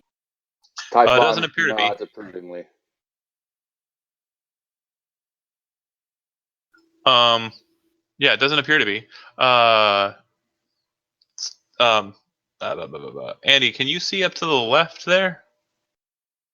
I could see a little bit up to the left. Do you see what I'm looking at? Now, Aramil should be able to see it as well. Do you see what I'm looking at? Yeah. I do. Okay, so you see that as well. So I'm pinging it now. That what you mean? Yep, and also Okay. to your left as well, there's another set of doors, double doors, just like the ones you just entered. You should be able to see those as well. Correct. Yep. Okay, so I need people to act because again, we aren't like stressed for time, but don't.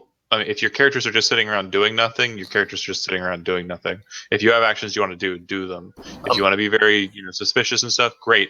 I want you to do that, but I need words. I Yeah, I need motion. already motioned to the other two to kind of move up. All right, What Aramil, now Aramil's running away. you're so going this is over the to kind of that stuff chest. I didn't want to happen. Oh, you go over to that chest. I'm stealthing over to the chest.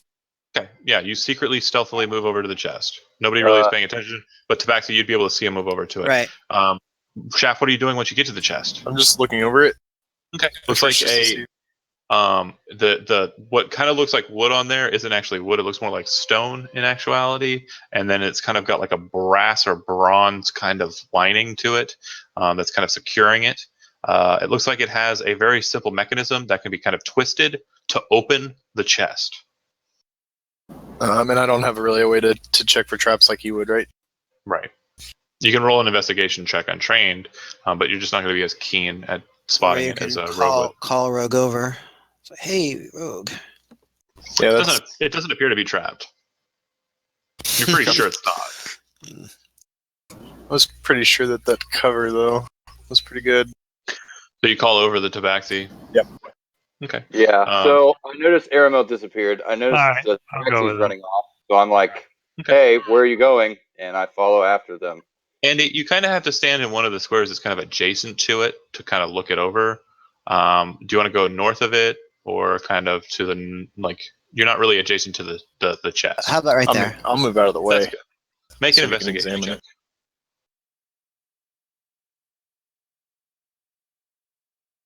Okay. Does anybody want to spend their inspiration on that, I or don't let them have have the any. 10? I mean, I will if I can.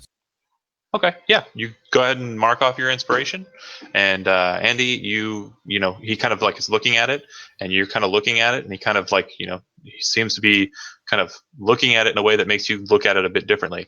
You see that the wall on the back side of this chest, the stone that's kind of like this place is built out of, kind of hits in 5 foot segments, right?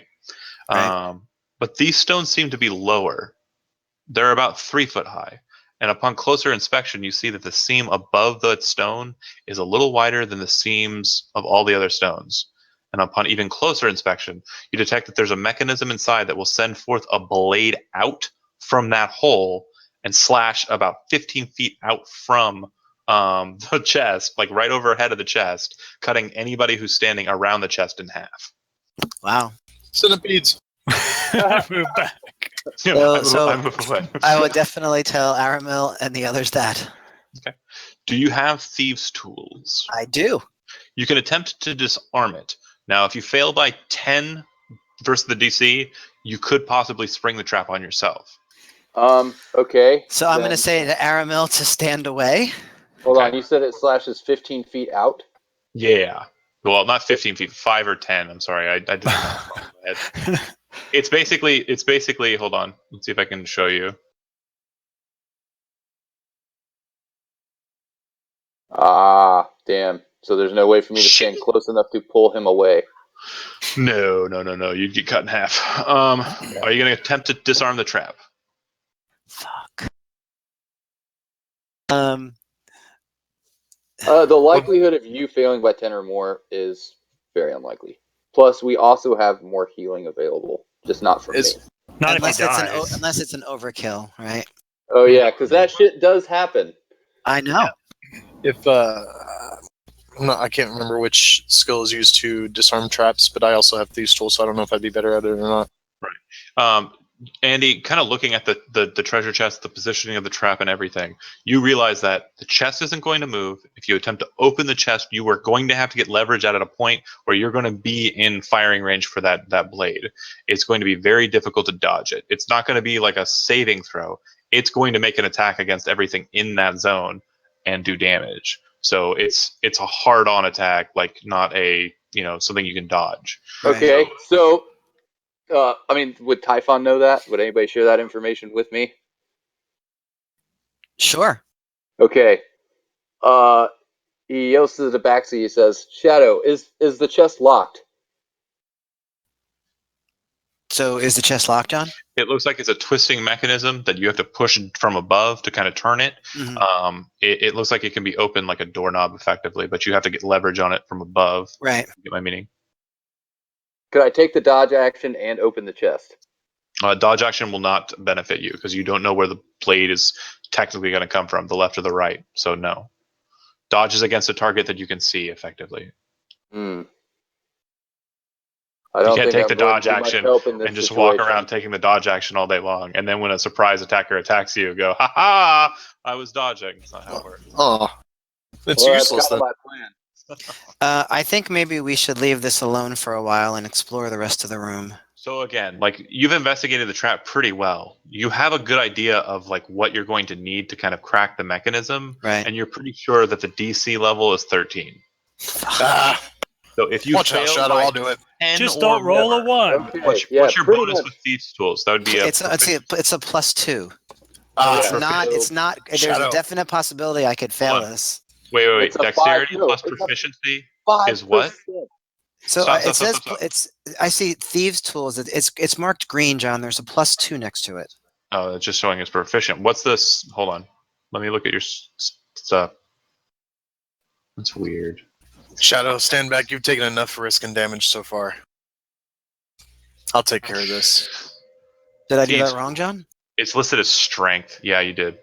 It's a dexterity. So- or so- I'm sorry, it's intelligence based. So you have a +4 to thieves' tools. Okay. So you would need to roll a -1. A fumble will definitely cause the trap to attack you for sure. But you're pretty certain that it's like a 1 in 20 chance that you're going to get hurt by it. And if you're wounded at all, Aram will just offer to do it, though. I'm still at full health. And I've got Thieves' Tools as well. So at this point, I am at 7 points, 7 of 9. You'll be That's also fine. a cool character, I guess. Shadow, I'll take care of this. You Are save you- yourself and step back. Are you sure? Because I would do it. Aramil steps forward. Okay. I mean, I have all the same information that he does at this point, right? He kind of points it out to you. Tools? Does he have the thieves' tools? Yeah, I do. Yeah. Okay. Make an investigation check though for me. You have advantage because the cat is pointing out where it's at. You do have to kind of point out and see the mechanism yourself. Perfect. Yep. You know everything he knows. So go ahead and make a thieves' tools check, please. How do I click on that? Just click on the actual name itself. Hold on. I don't know if he has it on his. Oh. I made his A character a while small ago. mirror mounted on a metal handle. That thing comes in handy. I got you. Hold on. It's funny, I actually own one of those. I have a burglar's pack that's got 500 ball bearings. That's going to come in handy. Okay. So you have a +2 to your check, Aramil. So go ahead and make a. No, 1,000 ball It bearings. was added to your skills. It's now at the very bottom. Oh, Piece it of it. doesn't, yeah. Okay. So you start messing around, like, tinkling at it. You hear some nasty clicks, and you're kind of like, uh-oh. And you kind of back away from it, sure that you've definitely not succeeded, but you didn't mess it up enough to spring it, but you're sure that you've messed it up now that the springing would come out possibly quicker. There's more of a chance that it'll spring if you try and toy with it again. It'll just increase the Lowers the DC amount by- that you have to fail by. It doesn't increase the DC. The DC is 13, but if you fail by 8, Oh, I gotcha. Yeah. I've almost got it. You gonna tinker at it again? Yellow, go. All right. Yeah. Nice job. You start shoving tools in there. You start getting it to go. That's what Hear Aram a will do. nasty click. And then Aramil, you kind of reach into the slot and you pull out this weird circular device that looks kind of like a gear shaft. And you just pull that out and you throw it to the side. You take out another couple small pins, toss it aside, and then if you'd like, you can reach in and pull the blade out too. Sure. You basically dismantle the trap piecemeal. The blade is about 3 feet wide. Holy shit. And it looks like it's kind of on a like a swivel mount. And so basically the trigger would have caused the swivel mount spring to allow the blade loose, and it would have cut from your left to the right, splitting whoever's in front of the chest in twain. After doing all of that, you reach down and you turn the mechanism on the treasure chest. It pops open with kind of a poof, and inside you see roll 3d20 and then roll me 1d100. 3d20. 25 gold pieces. Wow. And hold on. It's a good thing I'm an expert. Nice. Just not at rolling dice. Rolling dice. What are you guys talking about? I thought we were on an adventure. It looks like a total of 6 gems. They all are kind of a reddish color, and they look like they're probably about the size of like a golf ball. Andy, you got that? Holy shit. And how much gold was it? 25 gold? 25. So we've got, yeah, I've got it all tallied up. I'll do it when we're done. Just put 6 garnets. Oh. And they do have kind of a spherical look to them, these gemstones. They are kind of rough cut, but they do have kind of like they almost look like golf balls. Like golf balls. Are they like eye-shaped? No. Like they wouldn't fit into something? They're not meant to fit into something? It doesn't. Yeah, it doesn't look like they were random treasure. It doesn't Okay. look like they were. Okay, I'm just thinking. It's okay. Yeah, like Yeah, a you can roll statue. Right. If you want to roll an intelligence check or a history check, if you have it, to kind of identify how much those might be worth before you put them in your party treasury. Do you have to have proficiency in intelligence? Which actually I No. do. I'm just not very smart. You can roll at random. I just rolled it and it didn't. Oh, you rolled it? That's fine. Well, didn't work very You well. don't know. Yeah, You- you're not sure. They're definitely pretty. They're probably worth at least 10 gold. We can get that appraised. Don't worry. Can I see Alright. them? What are you guys doing next? Let's go look for some more adventure and treasure. Let's do this. You guys look- Typhon, Here. before you go running off like Looks a like a child pillar that at goes up to the ceiling. Disneyland, Couldn't hear you. Andy, the before thing you you just go- pinged. Yeah. Okay. So Typhon doesn't like Aramil running off. No, it doesn't. It seems like he's very nervous about the elf kind of prancing about the room. Not prancing, though. Sarcophagus. For the record, I'm Typhon- stealthing around. You're kind of conflicted as you're saying, kind of like hold back, but it does look like Aramil isn't like, it does kind of look like he's moving with a bit of litheness, but it does look like he is very keen on traps and the like after he dismantled the one he just dismantled before you. Well, my That's- balls are huge right now. That's true. So you're kind of- Careful. Don't want to get in the way. Typhon Yeah. knocks on the sarcophagus and says, "There may be something of worth in these, but we should move together and open them individually." Okay. I think we should leave them for now. We can come back to them after. You see Fair the enough. altar, Aramil? Is that what you were going for? No, I just went over here because I couldn't see anything. Okay. Well, you see And I it didn't want to off touch- your right side. All right, I'll follow him. I also see another treasure chest back here. Yes. Nice. Bum, So- bum, bum, bum. But Um, Go Aramil ahead is and follow very them. hesitant to mess with the sarcophagus at this point. He doesn't want to, Agreed. after I agree. messing with the traps and trying to open the chest, it seems like without anything coming to life, it seems like that's the way to do it. Looking at the altar, you see what looks like a dragon, kind of carved out of stone, kind of standing rampant. And just beneath this small little like icon or idol, there are 3 articles of interest set out on a bronze plate. Those articles of interest are a single ruby that's cut in a kind of princess cut style. Very nice, very splendid looking ruby. Very small though, like less than a dime sized. But it definitely stands out in your torch or your produced flame light, Farron. And that's on the left. In the center is an amulet, and the chain of the amulet is kind of like draped out over the top of the plate. The amulet looks like it's made out of kind of like a burnished bronze, or kind of like a like definitely kind of like a golder kind of metal, but not gold. And set inside of it are a series of small stones, kind of patterned all throughout it. It looks pretty gaudy, but it definitely looks like the craftsmanship of it was kind of elvish make. And then to the right, there is a single vial of liquid, and the liquid inside looks like it's kind of dried out a bit at the top, but the bottom of the vial, it kind of looks like it's kind of a greenish color.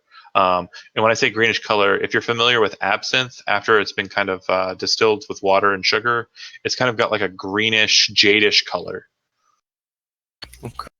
By the way, these figures that are carved on the top of the sarcophagi, what are they? They appear to be elven warriors. Hey, Um, hey, John. Yeah. I want to detect magic on those items. Are you casting Detect Magic as a ritual or as a spell with a spell slot? I can cast it as a furbolg Oh, right. That's right. ability. Yeah. Okay.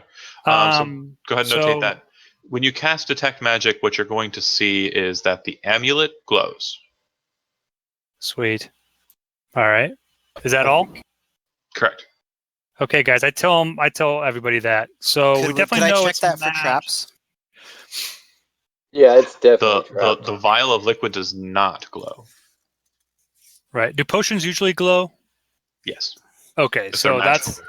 if they're magical. Okay. And the It's ruby probably does a- not grow? The ruby does not glow either. But Shadow would want to sort of check the whole altar area for traps.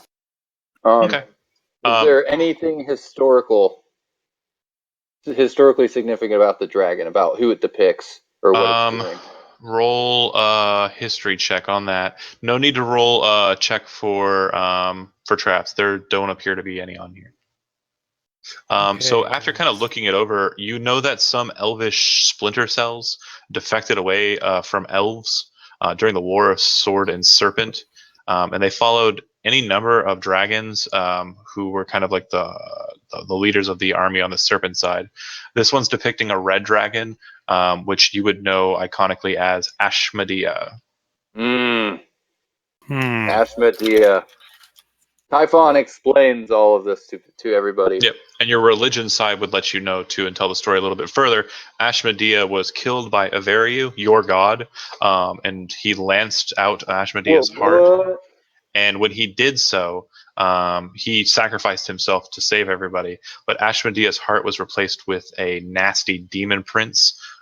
She was so greedy in her death throes that she basically reached into the gates of Ashtar, the world after, and pulled this demon prince into herself to survive. And so she's now the demon princess of greed in the Shedem. He explains all that, and then he steps forward and picks up the amulet and studies it some more. Sure. You definitely feel kind of like a certain kind of eminence from it. It definitely feels powerful, but not like overwhelmingly so. Do these sarcophagi that are in front of the dragon? Typhon looks at Aramil and he says, I'd like to study this some more if that's all right with you. There'll be plenty of time for that after we make it out of here alive. You were saying something about the sarcophaguses. Yeah. Do these two sarcophagi look that are nearest to the dragon look any different than the others? No, they all look the same. Hey, John. Yeah. Can I tell what school of magic it is when I'm if I'm looking at that amulet long magic? enough? Yes, Yeah. absolutely. So it glows bluish. It's not a strong blue, kind of like a faint blue. Do you have Arcana trained? That's a good question. I think I do. Well, not trained. Okay. No, I don't have Arcana trained. So you're not terribly familiar with magical auras to be able to decipher them.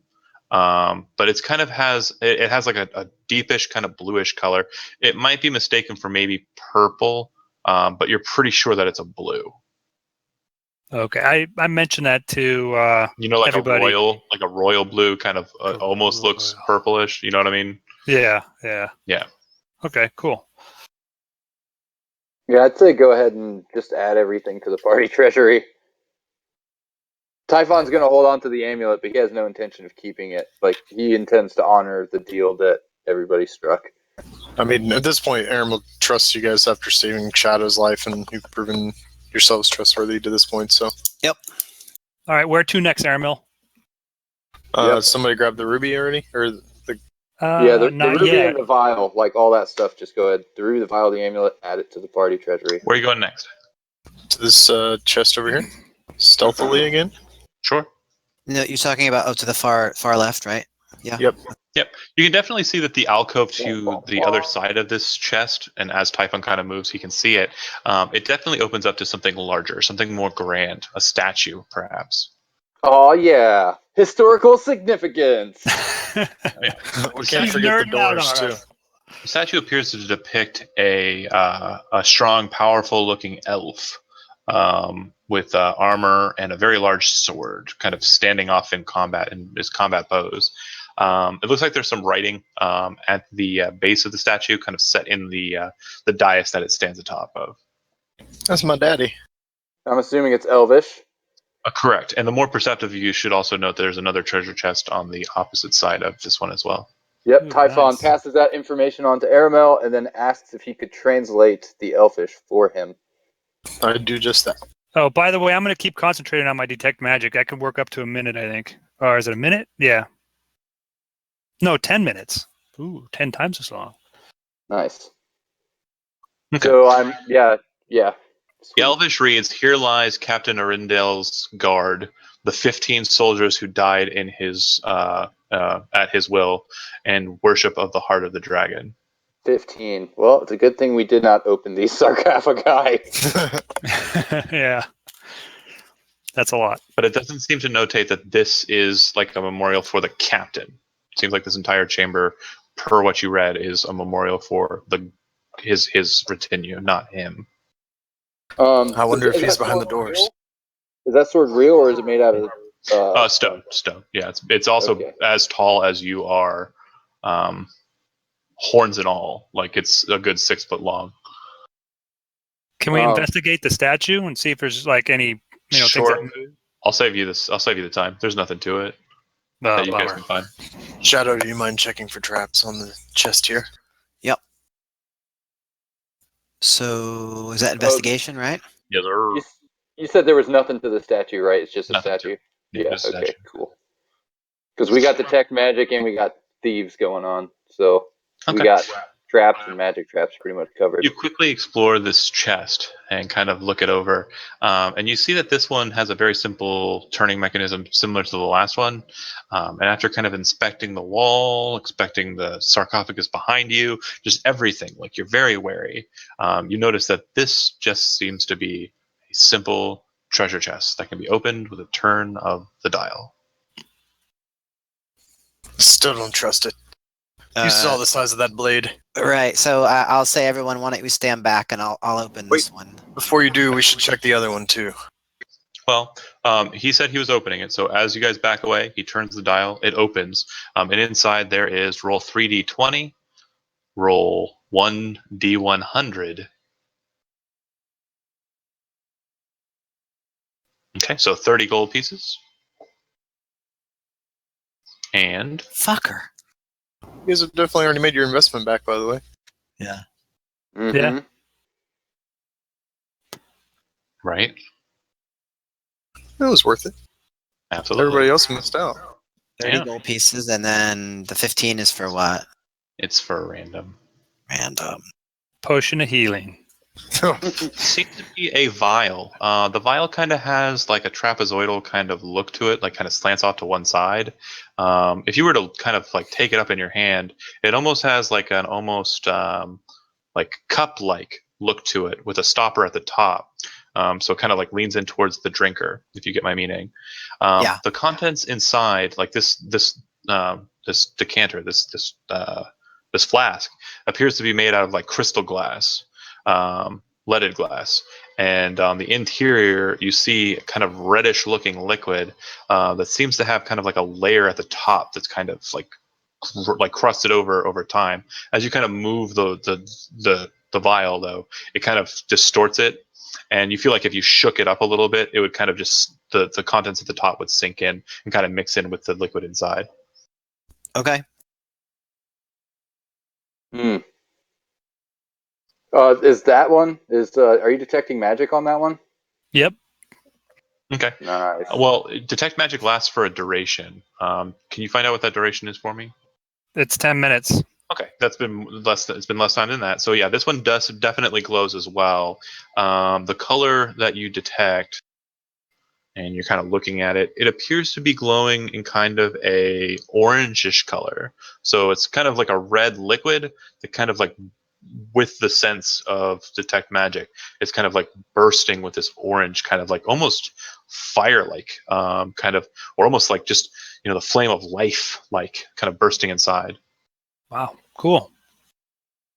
I mean, Score. does it have any? I mean, I'm sure he's had plenty of experience with potions of healing. I mean, out of character, he doesn't have Arcana trained, so probably not. Oh, fair enough. All right. Let's check the other chest. Good score. Okay. So I will go over here and check for traps on the other. Okay, 1 second. Again, stealthing around, being careful. Is anything out of place? Absolutely. Especially this guy right here. Is that the pillar that we talked about? That statue is the statue we were talking about. Yeah. Oh, okay. Right. Roll a perception check. Okie dokes. All right. So you kind of start investigating, looking through, just kind of scouting around it, like looking for traps, kind of inspecting really closely and the like. And to everyone's horror, including your own, the chest leaps forward, throwing its top off. It's a fucking Inside mimic. of the chest is a huge maw of teeth and purple-looking gums, and it Fuck. slams down at you with its teeth. Roll initiative. Oh fuck. I've never I'm gonna fought a make that mimic attack. before. This is awesome. Is this a mimic? Correct. It would actually have advantage on you, so a 14 doesn't hit, right? Correct. Just going to roll it again, so it definitely misses. Whoop, But sword and shield. It is indeed a mimic. This is so awesome. John, I could hug you right now. This is awesome. This that what is you awesome. This really? Dude, this is like a milestone for every fucking D&D player. You know what would be really cool? If you stuck your head in its mouth and held it open. You know? And get a picture taken? Yeah. John, I'm on 21. We'll do that when we're done. We'll do that when we're done. Okay. That'd be legendary. Did anybody bring paper and a piece of chalk? Hey, John, there you go. I Sorry. got you fixed. Hearts. Everybody roll. Who am I missing? Typhon, Aaron Mill, Farron, Shadow. Shadow, yeah. I need Shadow's initiative. All right. Well, that's not very good. First up is Aramil. Yeah, you see the creature. It looks like half treasure chest, half little shop of horrors demon beast. I will shoot it with an arrow Take your shot. and see what it does. Is it humanoid? I'll tell you it hits. It is not. It hits and piercing damage. Okay.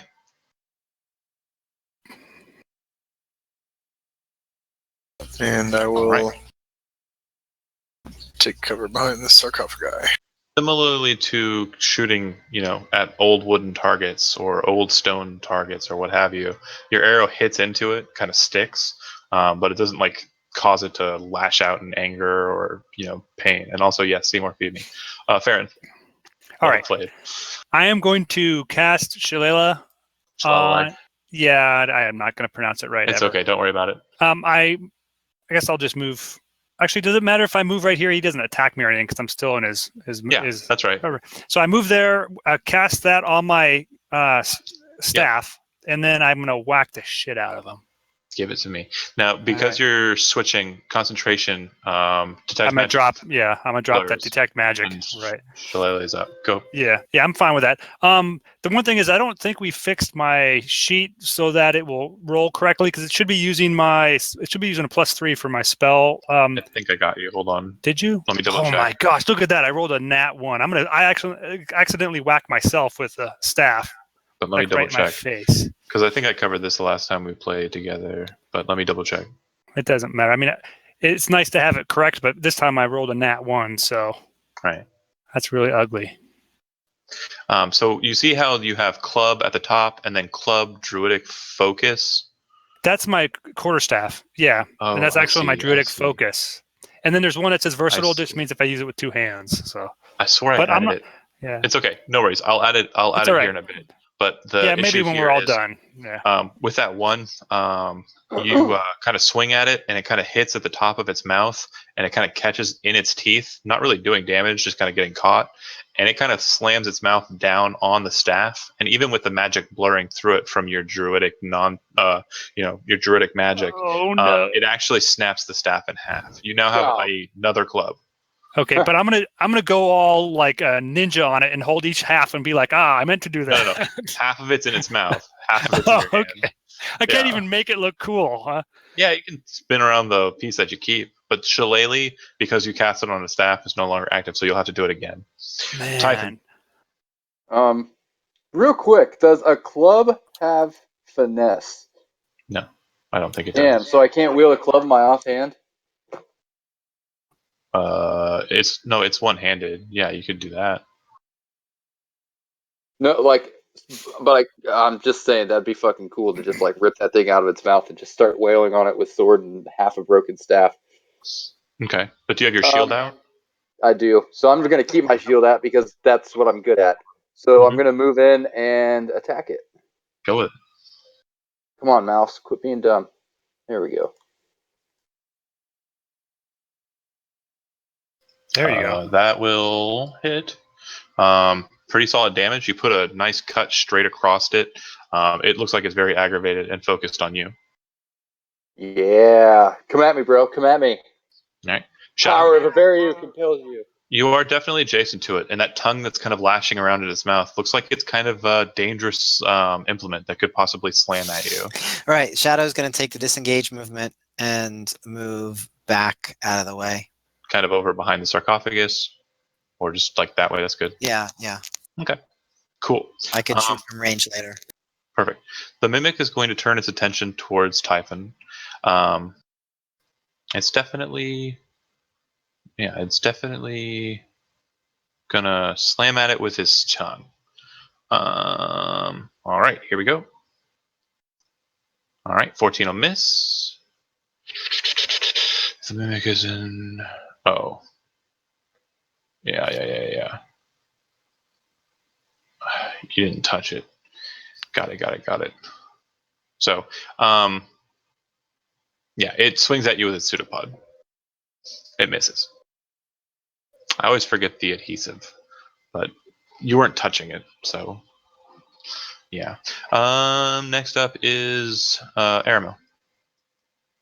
I will put my bow away and draw my 2 short swords. And then move up to it. Nope, I'll stay right here. Oh, okay. I can't attack this action after I did that, right? Correct. Yep, I'll stay right here. Farron. Okay, I'm gonna try another tactic here. I'm gonna cast Shalala On your club. on my club, and then I'm gonna try to hit it in the head. Okay. Does the same amount of damage either way. Yeah, hopefully I can actually hit it. So yeah, just No way! Oh, that's a 1 on the damage, but at least I hit. But you rolled a D4. So roll a D. Use It should be the a quarter D8. staff. Yeah, Use the you're quarter right. staff two-handed. Use the quarter Right. staff two-handed.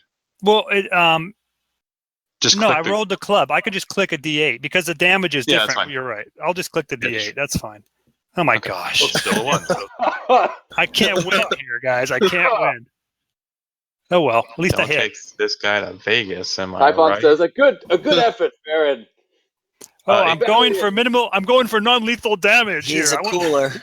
It seems like the battering of clubs is similar in part to how R2D2 might have felt when Yoda was like whacking him with a stick. Like it's just not doing it. Yeah. Typhon, what are you doing?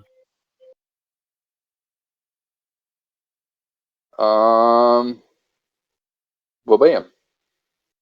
That will miss. Man, we're having trouble here. We're having a hard Yeah. time. I mean, that's pretty much the worst roll I've made all game, so that's Okay. okay. Shadow, angle-wise, you have a pretty good shot at it. It's pretty decent sized. It's about the size of a dwarf. So I have the 2-weapon attack, so I would want to attack with the crossbow. Okay. Do you have the feat that allows you to attack with 2 crossbows? No, I'm not doing with 2 crossbows. So I have 2-weapon attack, so I would attack Right. with crossbow and throw a dagger. 2-weapon fighting doesn't let you throw a dagger. So if you read 2-weapon fighting in its section, if you throw a weapon, then you can make a bonus attack melee attack. Yeah, so The we're not bonus going to do attack that. is called melee attack. Yeah. Yeah, so we'll definitely just do the hand crossbow, and then I get if it hits, I get the sneak attack, right? Correct, because he's adjacent to an ally. Correct. Super. Shaft, they don't have feats on roll 20. That's beautiful. Okay, so you thwump the crossbow, and it basically the bolt sits inside of the. It sits in the crossbow, just fine, but the string snaps inside. You're pretty sure you can fix it, the crossbow, but it might take a bonus or an action for you to fix the crossbow. Okay. All right, the mimic will. I'm gonna try and eat Typhon because so far that's the only problem I have. All right, so I'm going to go ahead and slap him with my pseudopod. All right. Oh, damn. That'll hit. So 8 points of damage. Oh, shit. So does that hit? It's not in object form. Well, actually, it hasn't moved. So it's still technically in object form. It's kind of attacking from that object position. So you are adhered. It's going to hit you with the tongue, and it's basically kind of like the tongue kind of sticks to you like Velcro. You can remove yourself from it by taking. You're effectively grappled. So as a part of a movement, you can get out of it. But attempting to escape this type of grapple, the adhesive grapple, you have disadvantage on your athletics or acrobatics check. And since I'm grappled, I have disadvantage on attacks too, right? No. You can attack the mimic just fine. You'd have disadvantage attacking anything else. Okay. So when the tongue actually comes out and hits him, like Typhon, it's like getting punched in the gut. He's like, whoa! Mm-hmm. And he probably now he's got kind his of tongue stuck to him. He probably kind of like it hits the shield, like with the middle portion of the tongue, and then the top portion kind of thwaps you in the chest. So it's kind of holding your shield arm like that. Does that make sense? Yeah, does that mean I'm lower AC? No. Okay. Against it, you're fine. Basically, Typhon's pretty hurt. Could use some healing. Aramil, you're up. Keep me on my feet. I can probably kill this thing.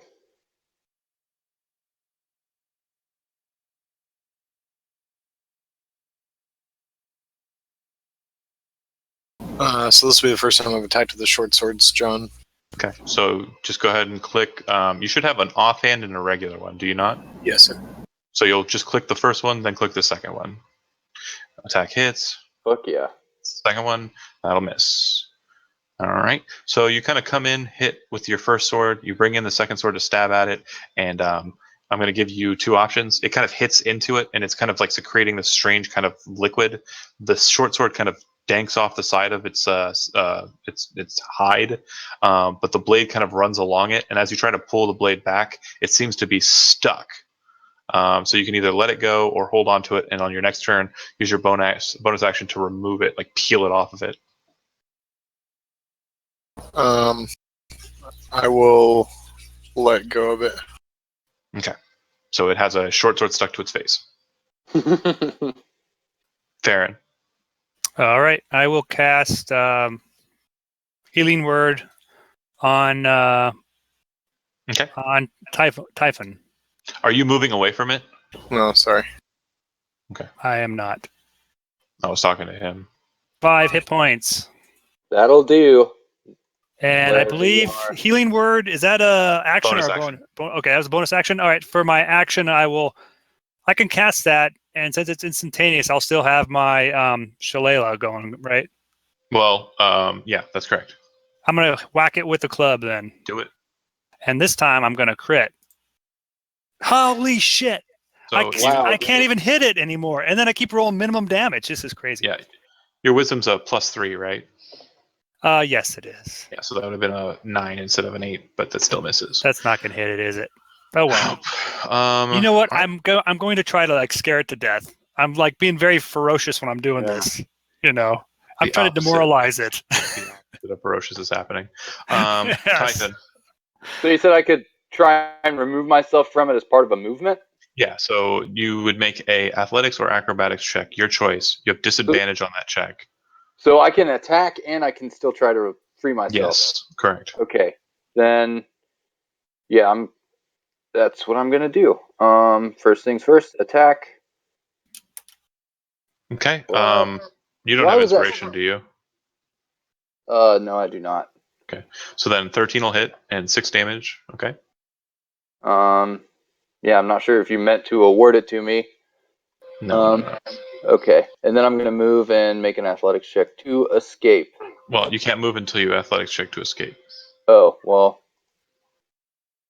Go ahead and put yourself back up there. Okay. And then you have disadvantage, so it actually holds you in place. So struggling with to get this thing off me and also Basically, smacking the crap out of it with my sword. You guys are connected tongue to shield arm, and you're swinging with your hand furiously trying to cut it off of you as you kind of try and move away.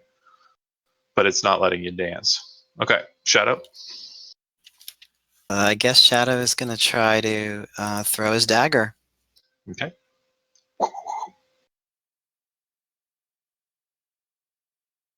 That'll hit on double crit. Give me that sneak attack damage. Oh, yeah. Ooh.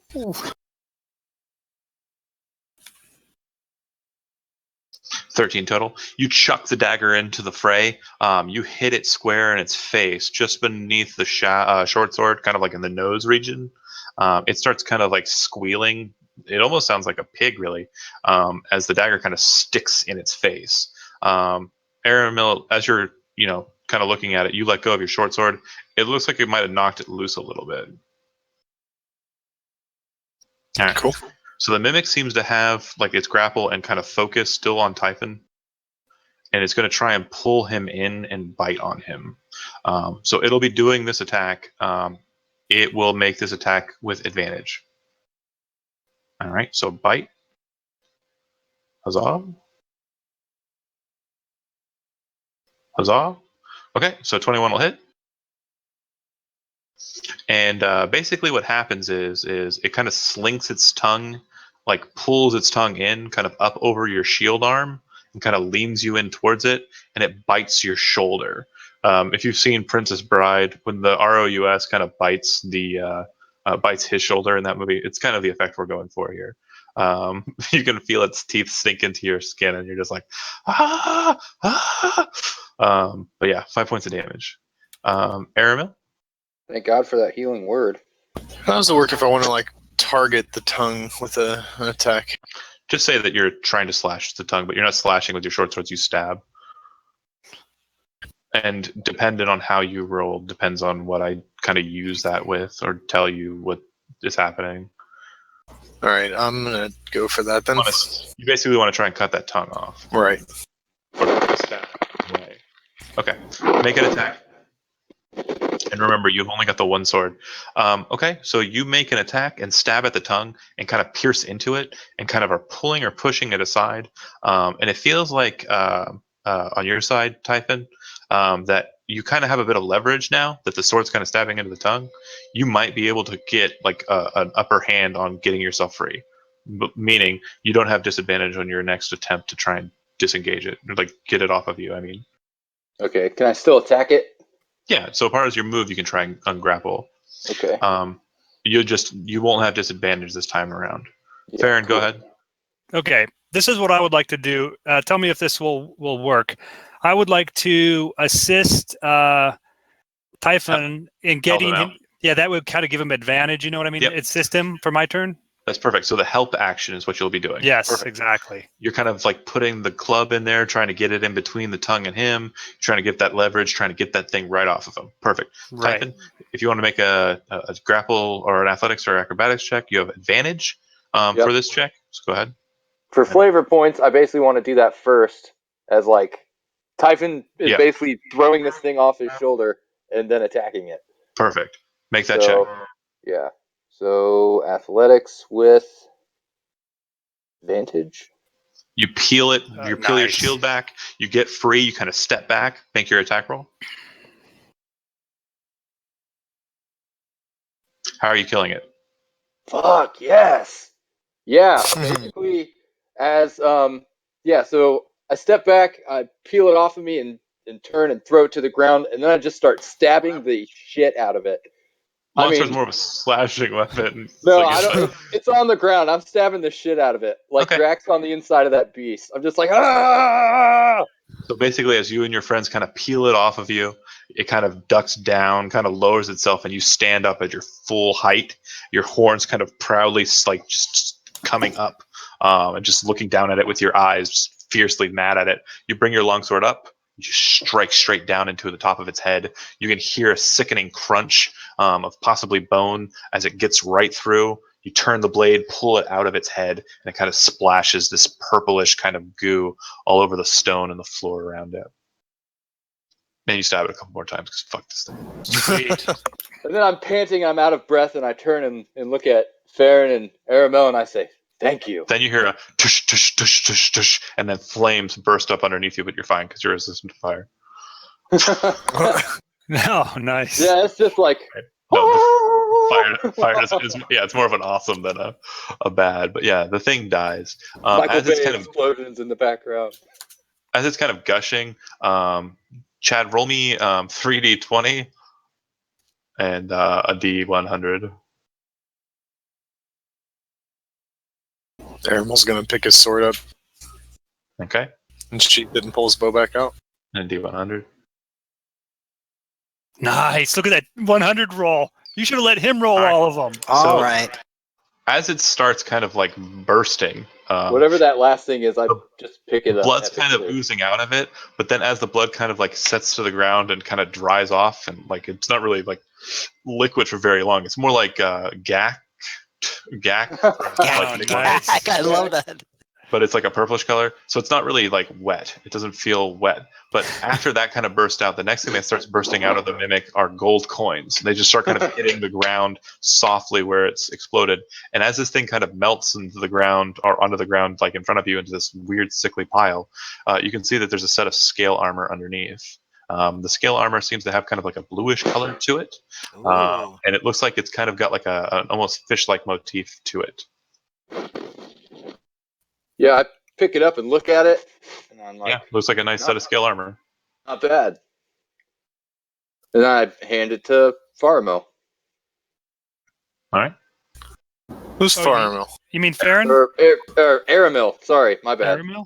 I That's don't know us why I keep combined. saying it. Yeah, it is. Oh That my works. god, they're fusing. It looks heavy, so I turn to Farron and hold it up to him and say, "Do you mind carrying this, brother?"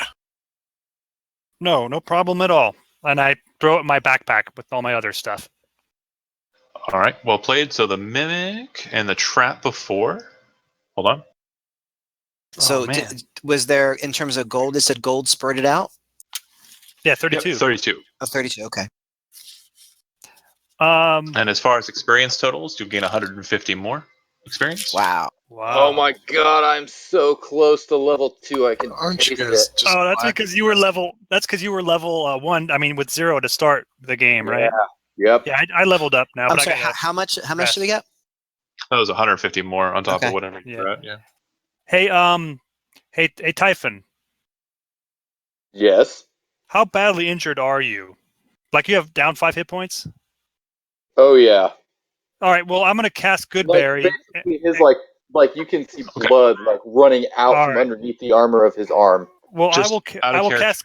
Okay, go ahead. Out of character note, just to simplify the process, because I know you guys are going to want to heal him up and kind of do that. But basically, at this stage, like in this room, there's really nothing more besides the sarcophagi. If you guys want to play with those, it's entirely Nope. up to you.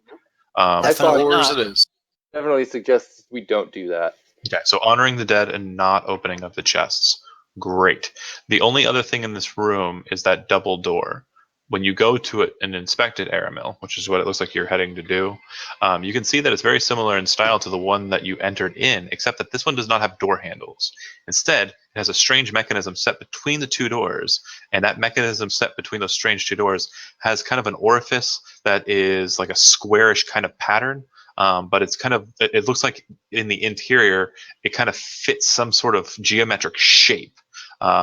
And you don't seem to have anything that kind of looks like it fits to that geometric shape, if you get my meaning. So it's like There's some sort of key, and you don't Indiana have Jones Temple of Doom with the worms inside the little thing he puts his hand into. it. No. No, I'm I trying to got think- you. I'm just kidding. Yeah, okay. It's more of just like a weird geometric pattern that fits into an empty slot, but you don't have that pattern. You don't have anything that looks like that. I continue to look around the room specifically, still not disturbing a sarcophagi, looking for something that fits that. Sure. No need to roll anything or anything like that. You spend a lot of time not, moving into the sarcophagi. You do not find an object that looks like this weird device. Oh gosh, I'm sorry. I missed all that. Basically, the other door in this room, it has a strange keyhole that's like a geometric shape that you would shove into a geometric hole that fits that geometric shape, but you don't have anything that looks like that geometric shape on hand. And that's the door to the southwest. Correct. Not any of the gems. None of the gems. Hey, Oh, gentlemen, does it look like fuck. something that a rogue could like pick? You know what I mean? Like shimmy stuff in and use the little picks and tools and stuff. Doesn't appear to be. Yeah, it definitely looks like it's not so much like a lock that you could pick like that. You need kind of the shape to fill it. Okay. Because it seems like the keyhole isn't just like, you put a key in and turn a mechanism. It's like the way the door works, the mechanism itself is probably that geometric shape. Nothing on the statue either, right? Correct. Can we create that shape somehow, guys? Anybody have any other magic? Probably not. Nope. Maybe we have to look at other places. I don't know. Perhaps. It could be in a different location altogether. Yeah, that's true too. So basically, for your quests and your mentality, you're looking for a strange geometric shape. And eventually, I'll get you kind of a picture of the keyhole so you'll know what you're looking for. Okay? Okay, that's good. Yeah. Right. But your presumption is that Captain Arundel's tomb is not one of these 15, because there are a total of exactly 15 sarcophagi in this chamber. And his doesn't. There's no one that stands out over the rest. And if you're not opening any of these ones, you're not really inspecting those. That's fine. More power to you. Well, There's really nothing else here. So my question to you is: are you resting here? Are you resting in this tomb? Or are you guys going out and trying to get back to town, force march through the night? So basically, the only door out of here that would lead to anywhere else is That locked. same door. Yeah, that same door. The one with weird mechanism. so I mean, I just didn't want to disturb the sarcophagi while we were getting the chests, but No, that's fine. So this would be an unsafe short rest, John? So this one would actually be a safe short rest because you. Oh, it's a safe short rest. Okay. I mean, we Yeah, could even do a safe long rest. You guys could level up, and then we could open all these sarcophagi after we're done. Ooh, that's interesting. That's not a Yeah. bad idea. I'm totally down for opening them. I just didn't want to fight them before we cleared the room. Yeah, If yeah. we're gonna do Is that, that your intention? Yeah, I think that's the best idea. So Sounds can like we- a good idea. if we're Just- gonna do that, I think we should start at the end of the room that's We'll closest speed to where race. we came in. We'll speed race through it real quick. You guys take your rest. You level up. Feel free to start work on that because there really isn't much to this. Besides, everybody, you level great. When you start opening the sarcophagi, the ones with the spider webs on them, when you open them up inside, it looks like the tomb has kind of been infested by spiders, and there's like webs and like egg sacs kind of built into the dead body that you see inside. But the dead body's been here for thousands or so years, and it looks like it might have been an elf, and in all cases, and there's nothing really in there with them. No armaments, no raiments, nothing. Just dead corpse. All right, And when then you open carefully the ones replace the without door. the spider webs, you get the same thing except no spiders. No, The so there's bodies are nothing of any interest in any of these. nothing of any interest in any of the sarcophagi, and nothing crazy happens when you open them. John, does But roll a religion check for me there, cool kid. You talking to me? Yes, sir. All right. I'm trying to remember where the button is to Yeah, level up. I can't find it either. I was just thinking that. I hate this. That part of the sheet is not that great. So when you go up to Yeah. the top of your character sheet, just change level 1 to level 2. It should be a pull down. It's Yeah, but I can't find the pull down. not a for some pull reason. down for me. Could I type into or no? Yeah, that should work too. John, out of character, did I ever see the gem that we got from the mansion? I can't remember if he showed that to us or not. Yeah, the green one. Yeah, Yeah, you would have seen that. and this I don't know who has that. it was Dugat, I thought. Oh, it did work. Dugat has it. Yes, that's right. No, it wasn't any weird shape or anything like that. Okay. Just a strange, sickly-looking emerald. So that said, there's nothing in the sarcophagi. The only thing remaining is that door. You don't have the key. What I need from you guys, if your plan is to return back home, I need 2 representatives of the party. Elect your representatives. I It elect myself. It could be you guys. It could be Aramil and Shadow. I mean, you kind of Okay. started this thing, Yeah. so I'm all right Both with of you that. roll a d100. Oh no! Wait a minute. We want a Typhon. I'm gonna roll He from is a the great little. roller. Maybe if I roll from the dice, it'll be easier. Hey, Yeah, The little dice thingy on the Yeah, go for it. maybe guys, roll. How I need about to that? take, There you that- go. Great guys. Whoa! You. I You need to guys That's take a pretty managed- quick good. break. Well, no, the game's over. We're done Okay. for the night. But That you was guys pretty managed to make it back to town, no problem. You guys get home safe, and you have time to investigate the gear that you've acquired. The amulet, after short detection, kind of like playing around with it, is an amulet of proof against detection. Proof against Oh. detection. That'll be great for Shadow. So the item reads as follows, and I'll get you a magic card here in a couple of days. Amulet of proof against detection and location. While wearing this amulet, you are hidden from divination magic. You can't be targeted by such magic or perceived through magical scrying sensors. Or you could That's sell awesome. it either way. I want that. I know it's really good awesome. for somebody who's sneaky like The you. armor That's great. is a set of Mariner's scale armor. Mariner's armor gives you a swim speed. That would be great for the other game, Kevin. Yeah, but my guy can already swim. But for somebody else, then we could go on an underwater adventure. Oh, this is just awesome. So you said it was Mariner's armor? Correct. Yeah. We might not have any use for that. Mariner's armor. Medium scale. While wearing this armor, you have a swimming speed equal to your walking speed. In addition, whenever you start your turn underwater with 0 hit points, the armor causes you to rise 60 feet towards the surface. The armor is decorated with fish and shell motifs. Is that made of metal? Yes. I couldn't even use it then. But, who knows if somebody else wants it. It hurts my deck, so I can't use it. We should probably just sell it. What would be the Yeah. sale value of that? You would have to go into town and attempt to sell it. And also keep in mind, you also have party members who might have magic items you can trade for, so it might be beneficial to hold on to them. Right. All right. So we Or have just party members you may want to equip with better items. Right. What's the approximate value of it, if you don't mind asking, just so we can You divvy? literally have to take an action and go into town and attempt to sell it, and you need to tell me Okay. who you're selling it to. would we be able to Cannot determine tell the you value. the contents of the vial at this point, or we need to wait for that as well? How do you want to attempt to check the content? So we have a green vial, which you said is not magical, and an orange liquid, which is.